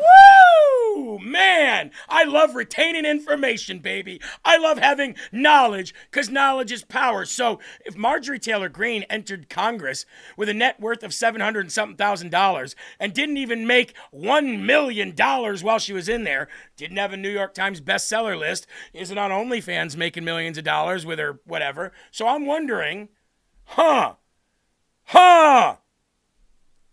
is this guy arrested? Doesn't make any sense to me. I would say stop being hypocrites and go arrest the people that are making the laws in our country that say you can't do this. How about that? How about that? I do have some good news here for you on the way out, though. Ready? An appeals court sides with Texas on the 10 Commandments in the classroom, overruling the lower court. Since we're talking about the Dukes of Hazzard, right? Isn't that Eli? Roscoe Pico Trey. Wasn't that him? Ooh, those dang Duke boys. We go get him, boss. We go get him. Come on. He had that basset hound. I want to watch the Dukes of Hazzard now. Yeah, exactly. Well, it's a good thing that state senator, watched a lot of Dukes of Hazzard. Let me tell you, he knows a lot about rural areas because of it. The Fifth Circuit Court of Appeals ruled that the state of Texas can require the 10 Commandments to be displayed in public school classrooms, marking a victory for upholding the nation's Christian foundation of the law, which absolutely debunks the whole but separation between church and state definition. 9-8 decision overrules a preliminary injunction put in place by the federal district court judge in November, who concluded that displaying the 10 Commandments on the wall of a public school classroom as set forth by SB 10 violates the First Amendment Establishment Clause, but they were wrong. And the Fifth Circuit Court of Appeals came in and saved the day. And now the 10 Commandments will be posted in that school. Look, if you're going to teach the theory of evolution as self-described by the people who say it's real, well, then you should be able to teach the theory of theology.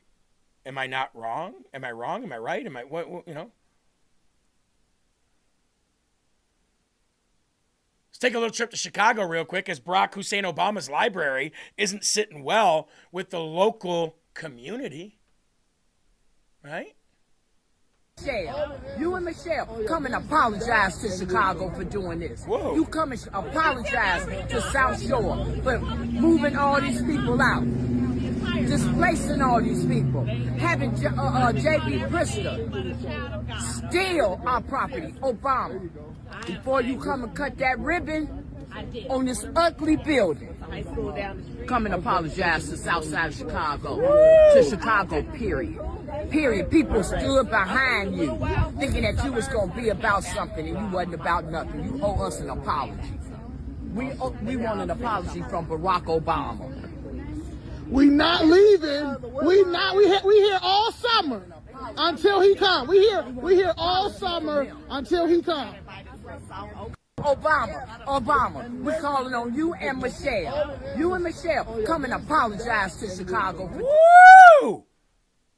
Boy, looks like even Chicago is turning on the Obamas. Eli, last word. LFA TV family and patrons, we love each and every single solitary one of you. Enjoy the weekend, enjoy your freedom, enjoy America, and we'll see you bright and early Monday morning. That was quick and to the point. He's right, ladies and gentlemen. Enjoy your weekend. Enjoy the people. Enjoy Will Johnson. Coming up next, enjoy LFA TV, because you never know. You might not make it until tomorrow. So you might as well consume the truth today and go out there and make the world a better place and make America great again. Until tomorrow at 10 a.m., you get your kids ready. You get your grandkids ready. You send them the link. The upcoming stream will be up tonight. Send it to every kid you know. Send it to every classroom you know. Let's make it the biggest thing in LFA TV history. Patriot Pals, an LFA TV Kids production. Tomorrow, 10 a.m. Eastern Standard Time. If you miss it, you're a loser. I'm just kidding. You're not. But we hope to see you there. There are right ways and wrong ways, but there's only one Yahweh. So stand up tall, keep your shoulders back, keep your chest out, keep your head up high, because you are a child of God and no weapon formed against you will ever prosper. Keep your family, your friends, and your pets close. Keep a smile on your face. And whatever you do, don't change that dial, or Will Johnson will come after you. And also, never stop spreading the gospel. Love you guys. Peace.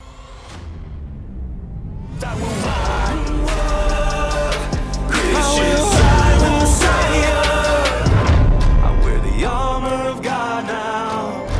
I wear the armor of God now. Rebirth of America. Been a long time coming, and we all learned something that we won't ever give it up. long as I'm bleeding, I'ma never stop screaming that we first in America. Black, white, brown, all cities, all towns.